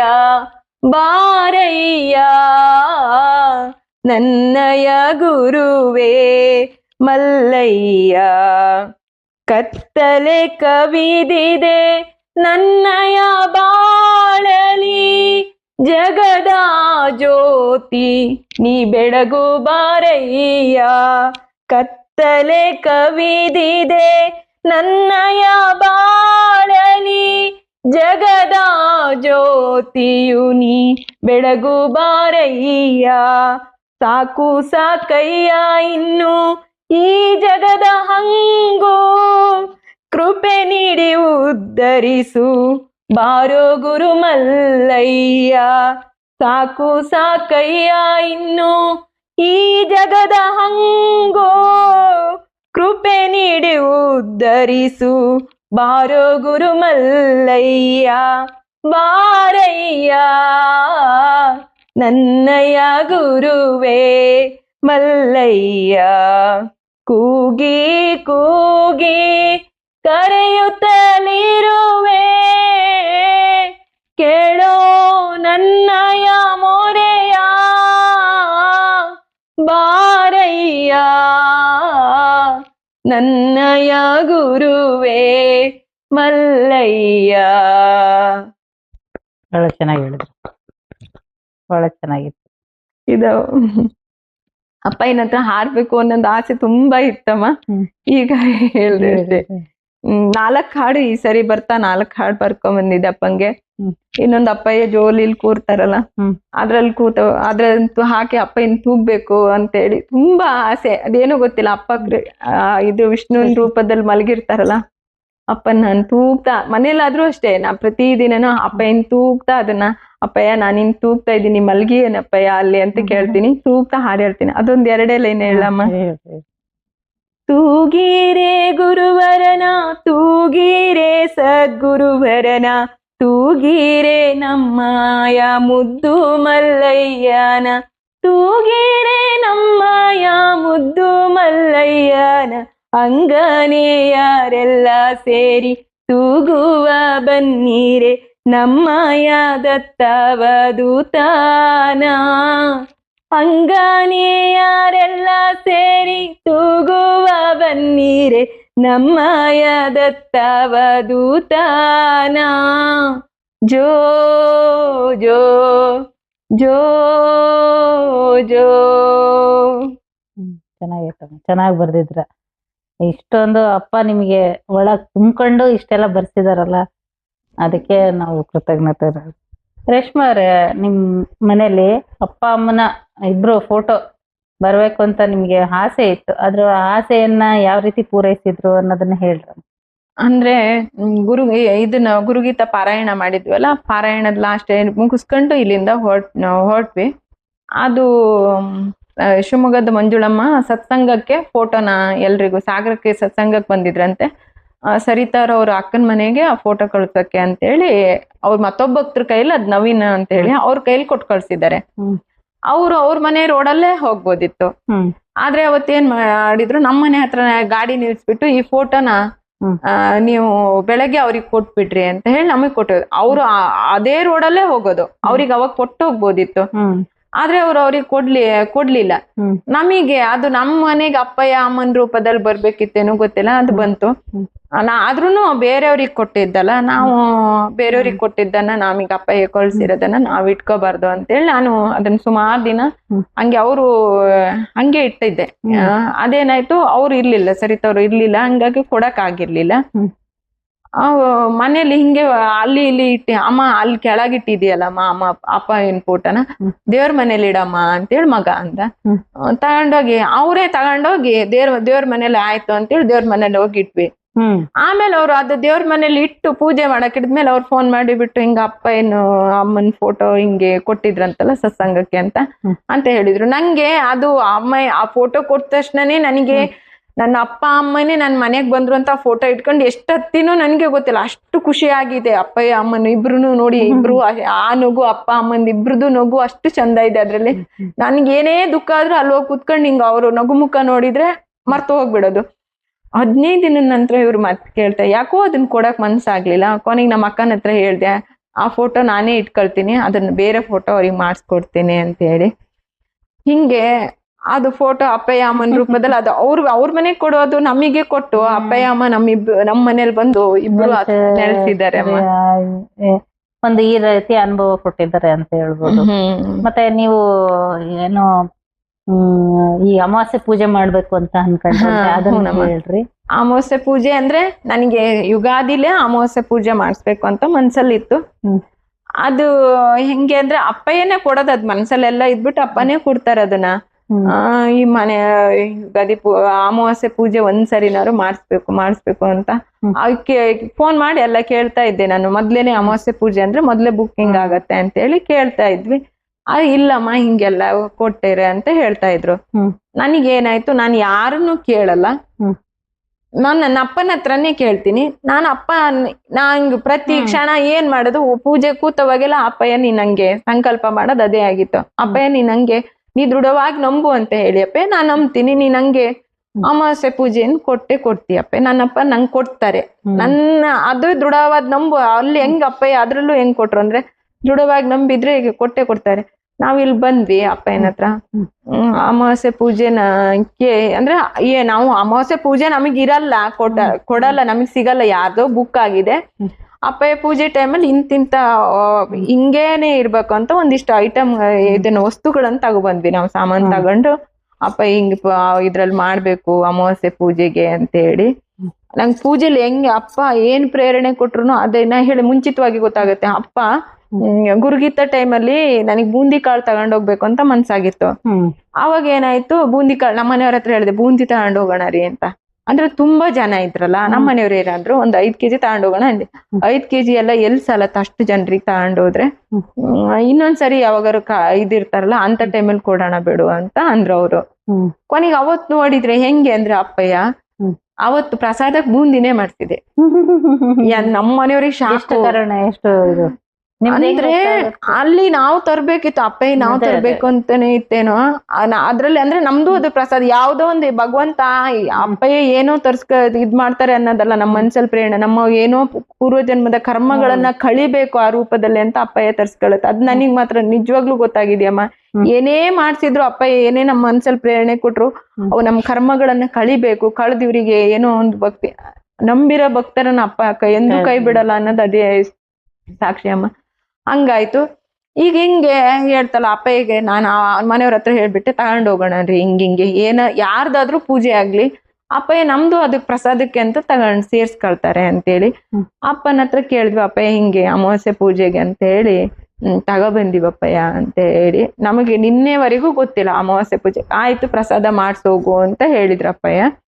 ಆಯ್ತು ನಮ್ಗೆ ಪ್ರಸಾದ ಅಷ್ಟೇ ಅಲ್ಲ, ನಾವು ಪ್ರಸಾದಕ್ಕೆ ಅಂತ ಎಲ್ಲ ಕೊಟ್ವಿ. ಅಪ್ಪಯ್ಯ ನೋಡಿದ್ರೆ ನನ್ ಮನ್ಸಲ್ಲಿ ಏನ್ ಹಂಬಲ ಕೊಟ್ಟಿದ್ರು ಅದೆಲ್ಲವನ್ನೂ ನೆರವೇರಿಸಿದ್ರು ಅಪ್ಪಯ್ಯ. ಮನೆಯವ್ರಿಗೆ ಹೋಮಕ್ಕೆ ಕೂರೋದಕ್ಕೆ ಅವಕಾಶ ಮಾಡಿಕೊಟ್ರು, ನನಗೆ ಪಲ್ಲಕ್ಕಿ ಉತ್ಸವದಲ್ಲಿ ಭಾಗವಹಿಸಕ್ ಕೊಟ್ರು. ನಾವ್ ಏನಂದ್ರೆ ಏನು ಕೊಟ್ಟಿಲ್ಲಮ್ಮ ಅಪ್ಪಂಗೆ. ಏನ್ ಕೊಟ್ಟಿದೀವಿ? ನಿರ್ಮಲವಾದ ಭಕ್ತಿನೇ ಅಪ್ಪ ಬೇಡದು, ಇನ್ನೇನು ಬೇಡಲ್ಲ ರೇಷ್ಮಾ ಅವ್ರೆ.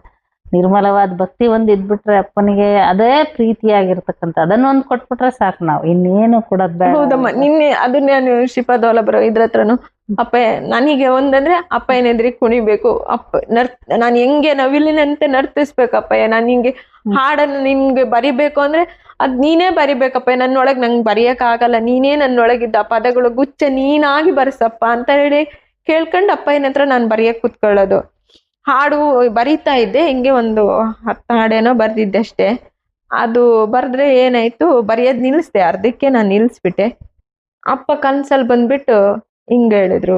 ಒಂದಿನ ಕನ್ಸಲ್ ಬಂದು ಮತ್ತೆ ಎಷ್ಟು 4 ಗಂಟೆ ಟೈಮ್ ಆಗಿತ್ತು, ಹಾಡ್ ಬರೆಯಲ್ಲೇನು ಅಂತ ಎಷ್ಟು ಜೋರ್ ವಾಯ್ಸ್ ಎಲ್ಲಮ್ಮ ಕಿವಿ ಹತ್ರ ಬಂದ್ಬಿಟ್ಟು ಹೊಡೆದು ಹೇಳ್ತಾರಲ್ಲ ಹಂಗೆ ಹೇಳಿದ್ರು. ಅಂದ್ರೆ ನಾನು ಅಜ್ಞಾನದಲ್ಲಿ ಬೆಂದು ಬೆಳೀತಾ ಇದ್ನೇನೋ, ಆ ಗಾಢ ಅಂಧಕಾರದಲ್ಲಿ ಇದ್ದವಳನ್ನ ಹೆಂಗ್ ಹೊಡೆದ್ ಎಬ್ಬಿಸ್ತಾರೋ ಎಚ್ಚರಿಸ್ತಾರೋ ಆ ರೀತಿ ಎಬ್ಬಿಸಿ ಮತ್ತಪ್ಪಯ್ಯ ಈ ಹಾಡುಗಳನ್ನು ಬರ್ಸ್ಕೊಳ್ತಪ್ಪ ನಮ್ಗೆ. ಹೆಂಗೆ ನೋಡ್ರಿ, ಒಂದಕ್ಕಿಂತ ಒಂದು ಚೆನ್ನಾಗಿದಾವಮ್ಮ, ಬಹಳ ಅದ್ಭುತವಾಗಿದಾವೆ. ಈ ರೀತಿಯಾಗಿ ಬರ್ತಿದಾರೆ ಅಂತಾನೆ ಅಂದ್ರೆ ನೋಡ್ರಿ ನಮ್ಮ ಮನಸ್ಸಿನ ಇದು ಹೆಂಗ್ ಅರ್ಥ ಮಾಡ್ಕೊಳ್ತಾರೆ ಇರುತ್ತೆ. ಎಲ್ಲೋ ಒಂದು ನಮ್ಮಲ್ಲಿ ಒಂದು ಪ್ರತಿಭೆ ಇರುತ್ತೆ, ಅದನ್ನ ಅಪ್ಪ ಗುರು ಆದಂತರು, ಅಪ್ಪ ಆದಂತರು ಅದನ್ನ ಹೊರಗೆ ಎಳಿಯೋದೇ ಅವ್ರದ್ದು ಕೆಲಸ. ನಾವು ಎಷ್ಟು ಇದು ಅಂದ್ರೆ ಅಮ್ಮ, ನಾವು ಇನ್ನೊಬ್ರ ಹತ್ರ ಮಾತಾಡಕ್ ಆಗಲ್ಲ, ಅಷ್ಟು ನಾಚಿಕೆ ಸ್ವಭಾವ. ಒಂಥರ ಮಾತು ಅಂದ್ರೆ ಮಾತೇ ಬರಲ್ಲ. ನಾವು ಅಷ್ಟು ಏನೇ ಆದ್ರೂನು ಮನೆಯವರಿಗೆ ಅವಲಂಬನೆ ಇರೋದು. ಅಪ್ಪ ಈಗ ಎಷ್ಟ್ ಕೊಟ್ಟಿದೆ ಅಂದ್ರೆ ಯಾರಿ ಇಲ್ಲ ಅಂದ್ರುನು ನಾನು ಒಬ್ಳೆ ಎದುರಿಸ್ತೀನಿ. ಎಷ್ಟು ಧೈರ್ಯ ಇದೆ ಅಂದ್ರೆ ಒಂದು ತಲೆನೋವು ಬಂದ್ರು ಸಹಿಸ್ಕೊಳಕ್ ಆಗದೆ ಇರೋಳು ಇವತ್ತು ಎಲ್ಲ ಅದ್ ಏನೇ ಬಂದ್ರು ಎದುರಿಸ್ತೀನಿ ಅನ್ನೋ ಧೈರ್ಯ. ಆ ಧೈರ್ಯ ಕೊಟ್ಟವ್ರೆ ಯಾರು? ಅವ್ರೆ ಅಪ್ಪನೇ, ಆ ಸದ್ಗುರುನೇ ಕೊಟ್ಟಿರೋದು. ನಮ್ಮ ಅದನ್ನ ಕೊಟ್ಟು ಹಿಂಗೆ ಅಪ್ಪ ನಮ್ಮನ್ನ ಯಾವ ರೀತಿ ಕರ್ಕೊಂಡ್ ಹೋಗ್ತಾ ಇದೆ, ಎಲ್ಲಿ ಕರ್ಕೊಂಡ್ ಹೋಗ್ತಿತ್ತೋ ಗೊತ್ತಿಲ್ಲ. ಅವ್ರ ಪಾದಕ್ಕೆ ನಾನಮ್ಮ ಪಾದ ಸೇರ್ಕೊಳ್ಳೋದೊಂದೇ ಇದೆ ಇರೋದು ಅಷ್ಟೇ. ರೇಷ್ಮಾ ಅವ್ರೆ, ನಿಮ್ಗೇನೋ ಮನ್ಸಲ್ಲಿ ಈಗ ನೃತ್ಯ ಮಾಡ್ಬೇಕು ಅಂತ ಮನ್ಸಿಗೆ ಬಂದಂತೆ, ಅದನ್ನ ಯಾವ ರೀತಿ ಅಪ್ಪ ಪೂರೈಸಿದ್ರು ಅಂತ ಹೇಳ್ತೀರಾ? ಹ್ಞೂನಮ್ಮ, ಅದು ನನಗೆ ಶಿವಮೊಗ್ಗ ಅಪ್ಪಯ್ಯ ರಾಮನವಮಿಗೆ ಶಿವಮೊಗ್ಗಕ್ಕೆ ಬರ್ತಾರೆ ಅಂತ ಗೊತ್ತಾಯ್ತಲ್ಲ, ಅವತ್ತೇ ಏನಾಯ್ತು, ಅವ್ರು ಶಿವಮೊಗ್ಗದಲ್ಲೆಲ್ಲ ಮೊದ್ಲೆಲ್ಲ ನೃತ್ಯ ಮಾಡಿದ್, ದತ್ತ ಜಯಂತಿಲೆಲ್ಲ ನೃತ್ಯ ಮಾಡಿದ್ ನೋಡಿದೆ. ಅವರೆಲ್ಲ ತುಂಬಾ ಕರೀತಾ ಇದ್ರು, ಡ್ಯಾನ್ಸ್ ಮಾಡು ಬಾ ಅಂತ. ಅವರೆಲ್ಲ ಡ್ಯಾನ್ಸ್ ಮಾಡೋದು ಇದ್ ಮಾಡಿ ನೋಡಿ ನನಗೂ ಅಪ್ಪನ ಎದ್ರಿಗೆ ಆತರ ಡ್ಯಾನ್ಸ್ ಮಾಡ್ಬೇಕು ಅಂತ ಹಂಬಲ. ಅಂದ್ರೆ ಅಪ್ಪಯ್ಯನೇ ಅದು ಒಳಗಡೆ ಕೊಡೋದು. ಅದನ್ನ ಎಷ್ಟು ಕೊಡ್ತಾ ಇದ್ರು ಅಂದ್ರೆ ದಿನಾನು ಅಪ್ಪ ಆ ಹಾಡ್ ಕೇಳಿದಾಗೆಲ್ಲ ಕಾಲಲ್ಲೇ ಮನೇಲಿ ಇದ್ರುನು ಆ ಕಾಲ್ಗಳಿಗೆ ಒಂಥರ ಇದು ಬರ್ತಾ ಇತ್ತು, ಚೈತನ್ಯ ಬರ್ತಾ ಇತ್ತು.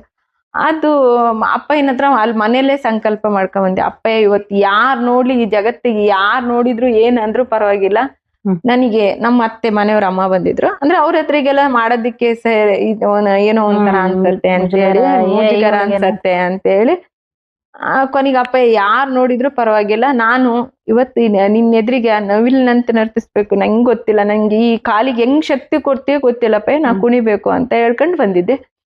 ಅಪ್ಪ ಅಲ್ಲೇನಾಯ್ತು, ಎಲ್ರು ಡ್ಯಾನ್ಸ್ ಮಾಡಕ್ ಹೋದ್ರು, ನಿಧಾನಕ್ಕೆ ಹೋದೆ. ಅಲ್ಲಿ ಒಳಗಡೆ ಕುಣಿಯಕ್ ಆಗ್ಲಿಲ್ಲ ನಂಗೆ, ಅಂದ್ರೆ ಕಾಲು ಬಿಗಿತಾ ಹಿಡಿತಾ ಇತ್ತು.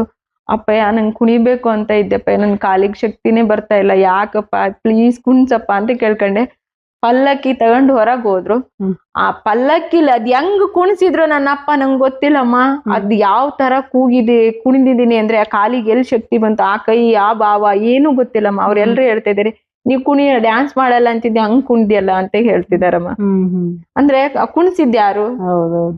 ಅವ್ರೆ ನಮ್ಮೊಳಗಿದ್ ಹೆಂಗ್ ಮಾಡ್ತಾರೆ ನೋಡಮ್ಮ, ಕುಣಿಸ್ತಾರೆ, ಎಲ್ಲ ಮಾಡ್ತಾರೆ. ಮತ್ತೊಂದಮ್ಮ ಹೇಳ್ಬೇಕು, ಯುಗಾದಿಗೆ ಬರ್ಬೇಕು ಅನ್ನೋದು ನಂಗೆ ಹಂಬಲ ಇತ್ತು.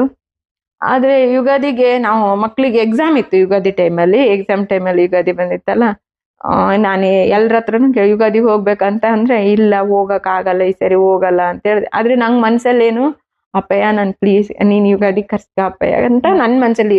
ಮೇಲ್ಗಡೆ ಏನ್ ಹೇಳ್ತಾ ಇದ್ದೀನಿ, ಮನೆಯವರಿಗೆಲ್ಲ ಎಕ್ಸಾಮ್ ಐತಿ ಹೋಗೋದ್ ಬೇಡ ಅಂತ ಹೇಳ್ತಾ ಇದ್ದೀನಿ, ಸುಮ್ನೆ ಮೇಲೆ ಮಾತಿಗೆ ಹೇಳ್ತಾ ಇರೋದು. ಅಲ್ಲಿ ಒಳಗಡೆಯಿಂದ ಅಪ್ಪಂಗೆ ಅಲ್ಲಿ ಕನೆಕ್ಷನ್ ಕೊಟ್ಕೊಂಡಿದ್ದೀನಿ ನಾನು. ಅದ್ ಹೆಂಗಾಯ್ತು ಅಂದ್ರೆ ಮನೆಯವ್ರ ಮೂಲಕನೇ ಅಪ್ಪಯ್ಯ ನನ್ ಕರ್ಸ್ಕೊಂತು. ಅವ್ರು ಯಾರೋ ಇದು ಅಂಗಡಿಲಿ ಒಬ್ರು ಯಾವಾಗ್ಲೂ ಅಪ್ಪಂಗೆ ಏನಾರು ತಗೊಂಬರ್ಬೇಕಂದ್ರೆ ಸೇವೆ ಅಲ್ಲಿ ಅವ್ರು ಇದ್ರಲ್ಲಿ ತಗೊಬರ್ತೀವಿ, ಯಾಕೆ ಆಶ್ರಮಕ್ಕೆ ಹೋಗಲ್ಲೇನು, ಏನು ಸೇವೆ ಕೊಡ್ತಾ ಇಲ್ಲ ಸರ್ ಅಂತ ಕೇಳಿದ್ರಂತೆ. ನಮ್ಮ ಮನೆಯವ್ರು ಹಿಂಗ್ ಹೇಳಿದ್ರು ಕಣೆ ಅಂತ ಅಂದ್ರು. ನಾಳೆ ರಜೆ ಇದೆಯಲ್ಲ ಹೋಗ್ ಬರೋಣ ಯುಗಾದಿಗೆ ಅಂತೇಳಿ ಒಂಥರ ನಂಗ್ ಲಡ್ಡು ಒಂದ್ ಬಾಯಿ ಬಿದ್ದಂಗೆ ಆಯ್ತು. ಆಮೇಲೆ ಮಾರನೇ ದಿನ ಬಂದ್ವಿ ಅಪ್ಪಯ್ಯನ ಹತ್ರ. ಅಪ್ಪಯ್ಯ ಅವತ್ತು ಅಂದ್ರೆ ಒಂದ್ ಹಂಬಲ ಇತ್ತು, ಎಲ್ರಿಗೂ ಅಪ್ಪಯ್ಯ ಸೀರೆ ಕೊಟ್ಟಿತ್ತಂದ್ರೆ, ಅಂದ್ರೆ ನನಗ ಸೀರೆ ತಗೋಬೇಕು ಅಪ್ಪಯ್ಯನ ಕೈಲಿ ಅನ್ನೋದಲ್ಲ, ಆದ್ರೆ ಅವ್ರು ಯಾರೋ ತಗೊಂಡೋದ್ರು, ಅಪ್ಪಯ್ಯ ಸೀರೆ ಕೊಡ್ತೈತಿ ನಮ್ಗೂ ಕೊಡತ್ತಾ ಅಂತೇಳಿ ಅಲ್ಲಿ ಹೋದ್ ಕೂಡಲೇ ಅಪ್ಪಯ್ಯ ಅಂದ್ರೆ ಅಪ್ಪ ಹೆಂಗ್ ನೋಡ್ರಿ, ಒಬ್ಬೊಬ್ಬರ ಮನದಿಚ್ಚೇನು ಹೆಂಗೆ ನಮ್ಮವೆಲ್ಲ ಬ್ಲೌಸ್ಗಳು ನೋಡ್ಬಿಟ್ಟು ಅಪ್ಪಯ್ಯ ಅವ್ರವ್ರಿಗೆ ಆ ಕಲರ್ ಸೀರೆಗಳನ್ನೇ ಕೊಡ್ತು.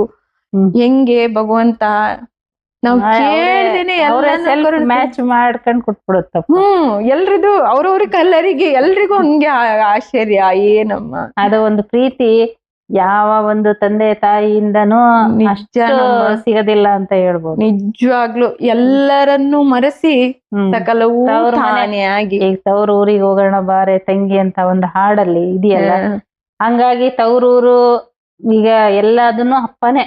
ಹೌದಾ, ಅಪ್ಪನೇ ಎಲ್ಲ ಅದನ್ನು ಯಾರಿಗೂ ಏನು ಹೇಳ್ದೆ ಎಲ್ಲವನ್ನು ಮರೆಸಿ ನನ್ನಪ್ಪ ತನ್ನ ಜೊತೆಗೆ ಎಲ್ಲದನ್ನು ನಿಜವಾಗ್ಲೂ ಇಲ್ಲಿ ಬಂದ್ವಿ ಅಂದ್ರೆ ಯಾವ ಸಮಸ್ಯೆ ನಮ್ಗೈತಿ ಅನ್ನೋದೇ ಮರ್ತೋಗ್ಬಿಡತ್ತಮ್ಮ. ಎಲ್ಲನೂ ಮರೆತು ಅದು ಈ ದ್ವಾರ ಬಾಗ್ಲು ದಾಟಿದ್ಮೇಲೆ ಅಲ್ಲಿ ಸ್ಟಾರ್ಟ್ ಆಗ್ಬಿಡ್ತಾವೆಲ್ಲ. ನೀವ್ ಅವಾಗ ಹೇಳ್ದಂಗೆ ಸ್ಟಾರ್ಟಿಂಗ್ ಅಲ್ಲಿ ನಿಮ್ಗೆ ಕಾಯಿಲೆ ಅಲ್ಲಿಂದ ಸ್ಟಾರ್ಟ್ ಆಗ್ಬಿಡೋದು. ಹೌದು. ಇವಾಗ ಎಷ್ಟೋ ಒಂದಿಷ್ಟು ಕಡಿಮೆ ಆಗಿದೆ ಅಂತ ಹೇಳ್ಬೋದು. ಒಂದಿಷ್ಟ ಅಲ್ಲ ಸಂಪೂರ್ಣವಾಗಿ ನನ್ನನ್ನು ಅಷ್ಟು ದೃಢ ಮಾಡಿದ್ದಾರೆ. ಏನು ತಿಂತಾನೆ ಇರ್ಲಿಲ್ಲ ಅಂದಲ್ಲ, ಆ ತಿಂದೆ ಇರೋದು ಈಗ ಪ್ರತಿಯೊಂದು ತುತ್ತು ಅಪ್ಪ ಅದು ವಿಷವಾಗಿ ನಂಗೆ ಹೊರಗೆ ಹೆಂಗ್ ಬರ್ತಾ, ಈಗ ಅಪ್ಪಂದು ಪ್ರತಿಯೊಂದು ಅಮೃತವಾಗಿ ನನ್ನ ಅಪ್ಪ ನನಗೆ ತಿನ್ನಿಸ್ತಾ ಇದ್ದಾರೆ. ಅಂದ್ರೆ ಪ್ರತಿ ತುತ್ತುನು ಅವನ್ ಪ್ರಸಾದನೆ ಅಮ್ಮ. ನಿನ್ ಪ್ರಸಾದ ನಾ ತಿಂತಾ ಇದ್ದೀನಮ್ಮ. ಅಪ್ಪ ಹಿಂಗೆ ನಾವು ಪ್ರೀತಿಯಿಂದ ಭಕ್ತಿಯಿಂದ ಏನೇ ಮಾಡ್ಕೊಂಬಂದ್ರು ಅಪ್ಪಯ್ಯ ಸ್ವೀಕಾರನು ಮಾಡ್ತಾರಮ್ಮ. ಅವನು ಅಂದ್ರೆ ಏನಾದ್ರೂ ಒಂದ್ ಮಾಡ್ತೀವಿ ಅಂದ್ರೆ, ಒಂದು ಮನೇಲಿ ರೊಟ್ಟಿನೋ ಏನೋ ಮಾಡ್ತೀವಿ ಅನ್ಕೊಳ್ರಿ, ಆ ರೊಟ್ಟಿ ಅಪ್ಪಯ್ಯ ಇದ್ ನಿನ್ಗೋಸ್ಕರ ಮಾಡ್ತಿದೀನಿ ಎಂದೂ ಇದಾಗ್ತ ಹೋಳಿಗೆ ರೀತಿ ಆಗ್ಬೇಕು ಅಂದ್ರೆ ಆ ರೊಟ್ಟಿ ಕೂಡ ಅವತ್ತು ಎಲ್ಲಾ ರೊಟ್ಟಿಗಳು ಆ ಹೋಳಿಗೆ ರೀತಿಯಲ್ಲೇ ಆಗ್ ಬರ್ತಾವ. ಅಂದ್ರೆ ಹೆಂಗೆ ನೋಡಿ ಎಲ್ಲಾ ಜೀವ ಇಲ್ಲದ ವಸ್ತುಗಳು ಸತಿನ ಅದಕ್ಕೆ ಅಪ್ಪನ ಮಾತನ್ನ ಹೆಂಗ್ ಕೇಳ್ತವೆ ಅನ್ನೋದಕ್ಕೆ ಇದಕ್ಕಿನ್ನ ಇನ್ನೇನು ಒಂದು ದೃಢವಾಗಿ ನಂಬದವರಿಗೆ ಎಲ್ಲಾದ್ರೂ ಮಾಡ್ತಾರೆ ಅನ್ನೋದನ್ನ ಇದು ಖಾತ್ರಿ ಪಡಿಸ್ಕೋಬಹುದು. ರೇಷ್ಮಾ ಅವರೇ, ಇದುವರೆಗೂ ನೀವು ಅಪ್ಪನ ಒಂದು ಒಡನಾಟದಲ್ಲಿ ಇದ್ದಂತಾರೋ ಏನು ಅವರ ನಿಮ್ಗೆ ಏನ್ ಅನುಭವ ಕೊಟ್ಟಿದ್ದಾರೆ, ಅದು ಇಷ್ಟು ಒಂದು ಕಡಿಮೆ ಸಮಯದಲ್ಲೇ ಅಗಾಧವಾದಂತಹ ಅನುಭವ ಕೊಟ್ಟಿದ್ದಾರೆ. ಅಂತದ್ರಲ್ಲಿ ನೀವು ಅಪ್ಪನ ಏನ್ ಬೇಡ್ಕೊಳಕ್? ಅಪ್ಪ ಹಿಂಗೆ ಏನ್ ಬೇಡ್ಕೊಳ್ಳೋದಮ್ಮ, ಎಲ್ಲಾನು ಕೇಳದೆ ಕೊಡುವವನೇ ಭಗವಂತನವನಮ್ಮ. ಅವನ ಹತ್ರ ಎಲ್ಲ ಕೇಳಿ ಪಡ್ಕೊಳ್ಳೋದಕ್ಕಿಂತ ಅವನಿಗೆ ಅಂದ್ರೆ ಏನಂದ್ರೆ ನಾವು ಮನಸ್ಸಲ್ಲಿ ಇರೋದನ್ನ ಕೇಳ್ಕೊಬೇಕು. ಏನಂತ ಅವನ ಹತ್ರ ಭಕ್ತಿನ, ದೃಢ ಭಕ್ತಿಯನ್ನ, ಮುಕ್ತಿಯನ್ನ ಕೇಳ್ಕೊಬೇಕು. ಬಾಕಿದೆಲ್ಲನೂ ಈಗ ಅಪ್ಪಯ್ಯ ಏನ್ ದೃಢ ಮಾಡೈತೆ ಅಂದ್ರೆ ನಾವು ಕೇಳದೇನೆ ಎಲ್ಲವನ್ನೂ ನೆರವೇರಿಸ್ತಾನೆ. ಅವನ ಹತ್ರ ಅವ್ನು ಕೇಳೋದೊಂದೇ, ಅವನ ಪ್ರೀತಿ, ಅವನ ಕರುಣೆ, ಅವನ ಭಕ್ತಿ. ಕೊನೆಗೆ ಲಾಸ್ಟ್ ಈ ಕುಟುಂಬವನ್ನ ಅವನೇ ಕೊಟ್ಟಿರೋದಮ್ಮ, ಗಂಡ ಮಕ್ಕಳು ಎಲ್ಲಾನು ನಮ್ಮೆಲ್ಲರನ್ನು ಅವನ ನಮ್ಮ ಉಸಿರಲ್ಲೂ ಉಸಿರಿರುವವರೆಗೂ ಕೊನೆಯವರೆಗೂ ಅವನ ಪಾದದಡಿಯಲ್ಲಿ ಇಟ್ಕೊಂಡು ಧೂಳಾಗಿಟ್ಕೊಂಡು ನಮ್ಗೆ ಸೇವೆ ಸೌಭಾಗ್ಯವನ್ನು ಕೊಟ್ಟು ಅವನ ಪ್ರೀತಿ ಕರುಣೆ ಅದೊಂದನ್ನೇ ಅಮ್ಮ ದೃಢ ಭಕ್ತಿಯನ್ನ ಬೇಡಿ ಕೇಳ್ತಾ ಇದ್ದೀನಮ್ಮ. ಅಷ್ಟೇ, ಇನ್ನೇನು ಇಲ್ಲ. ಎಲ್ರಲ್ಲೂ ಹೇಳೋದಷ್ಟೇನೆ, ಭಕ್ತರು ಯಾರೇ ಆದ್ರೂ ಅಷ್ಟೇ ದೃಢವಾಗಿ ನಂಬ್ರಿ. ಭಗವಂತ ಇಲ್ಲ ಅಂತ ಹೇಳ್ಬೇಡ್ರಿ. ಭಗವಂತ ಎಲ್ಲ ಸೃಷ್ಟಿ ಚರಾಚರ ವಸ್ತುವಿನಲ್ಲೂ ಅವನೇ ಇದ್ದಾನೆ, ಅವನೇ ನಡೆಸೋನು. ನಮ್ಮೊಳಗೆ ಅವನಿದ್ದೆಲ್ಲವನ್ನೇ ನೀವೇ ಭಗವಂತ ಆಗ್ತೀರಿ ಅಂತ ಹೇಳಿದ್ದಾರೆ. ಗುರುಗೀತೆಯನ್ನ ಆ ಗುರುಗೀತಾ ಬುಕ್ ಅಲ್ಲಿ ಹೆಂಗಿದ್ಯಮ್ಮ, ಅದನ್ನ ನಾವ್ ಹೆಂಗೆ ಗುರುವನ್ನ ಅರ್ಥ ಮಾಡ್ಕೋಬೇಕು ಅಂತ ಹೇಳಿದ್ದಾರೆ. ಎಲ್ರು ಅಪ್ಪನ ಪಾದವನ್ನೇ, ಕಷ್ಟದಲ್ಲಿರೋರನ್ನೇ ಅಪ್ಪಯ್ಯ ಎಳ್ಕೊಳ್ಳೋದು. ಎಲ್ಲರದು ನಾನು ಒಬ್ಳೆ ಉದ್ಧಾರ ಆಗ್ಬಾರ್ದಮ್ಮ. ಅಪ್ಪಯ್ಯ ಎಲ್ಲರಿಗೂ ಸರ್ವೇ ಜನ ಸುಖಿನೋ ಭವಂತು ಅಮ್ಮ. ಶ್ರೀ ಪಾದರಜಂ ಶರಣಂ ಪ್ರಪದ್ಯೆ. ಇದುವರೆಗೂ ರೇಷ್ಮಾ ಅವರು ತಮ್ಮ ಒಂದು ಅನುಭವಗಳನ್ನ ಮನಸ್ಸು ಬಿಚ್ಚಿ ನಮ್ಮ ಜೊತೆ ಹಂಚಿಕೊಂಡಿದ್ದಾರೆ. ಇವರಿಗೆ ತುಂಬು ಹೃದಯದ ಧನ್ಯವಾದಗಳು. ಅಪ್ಪಾಜಿಯವರಿಗೆ ಒಂದು ಜೈಕಾರ ಹಾಕೋಣ ಇಬ್ರು ಸೇರಿ. ಅವಧೂತ ಚಿಂತನ ಶ್ರೀ ಗುರುದೇವ ದತ್ತ ಮಹಾರಾಜ್ ಕಿ ಜೈ. ಸ್ವರ್ಣ ಪೀಠಿಕಾ ಪುರಾಧೀಶ ಶ್ರೀಪಾದ ಶ್ರೀ ವಲ್ಲಭ ಮಹಾರಾಜ್ ಕಿ ಜೈ. ಜೈ ಜೈ ಗುರುದೇವ ದತ್ತ.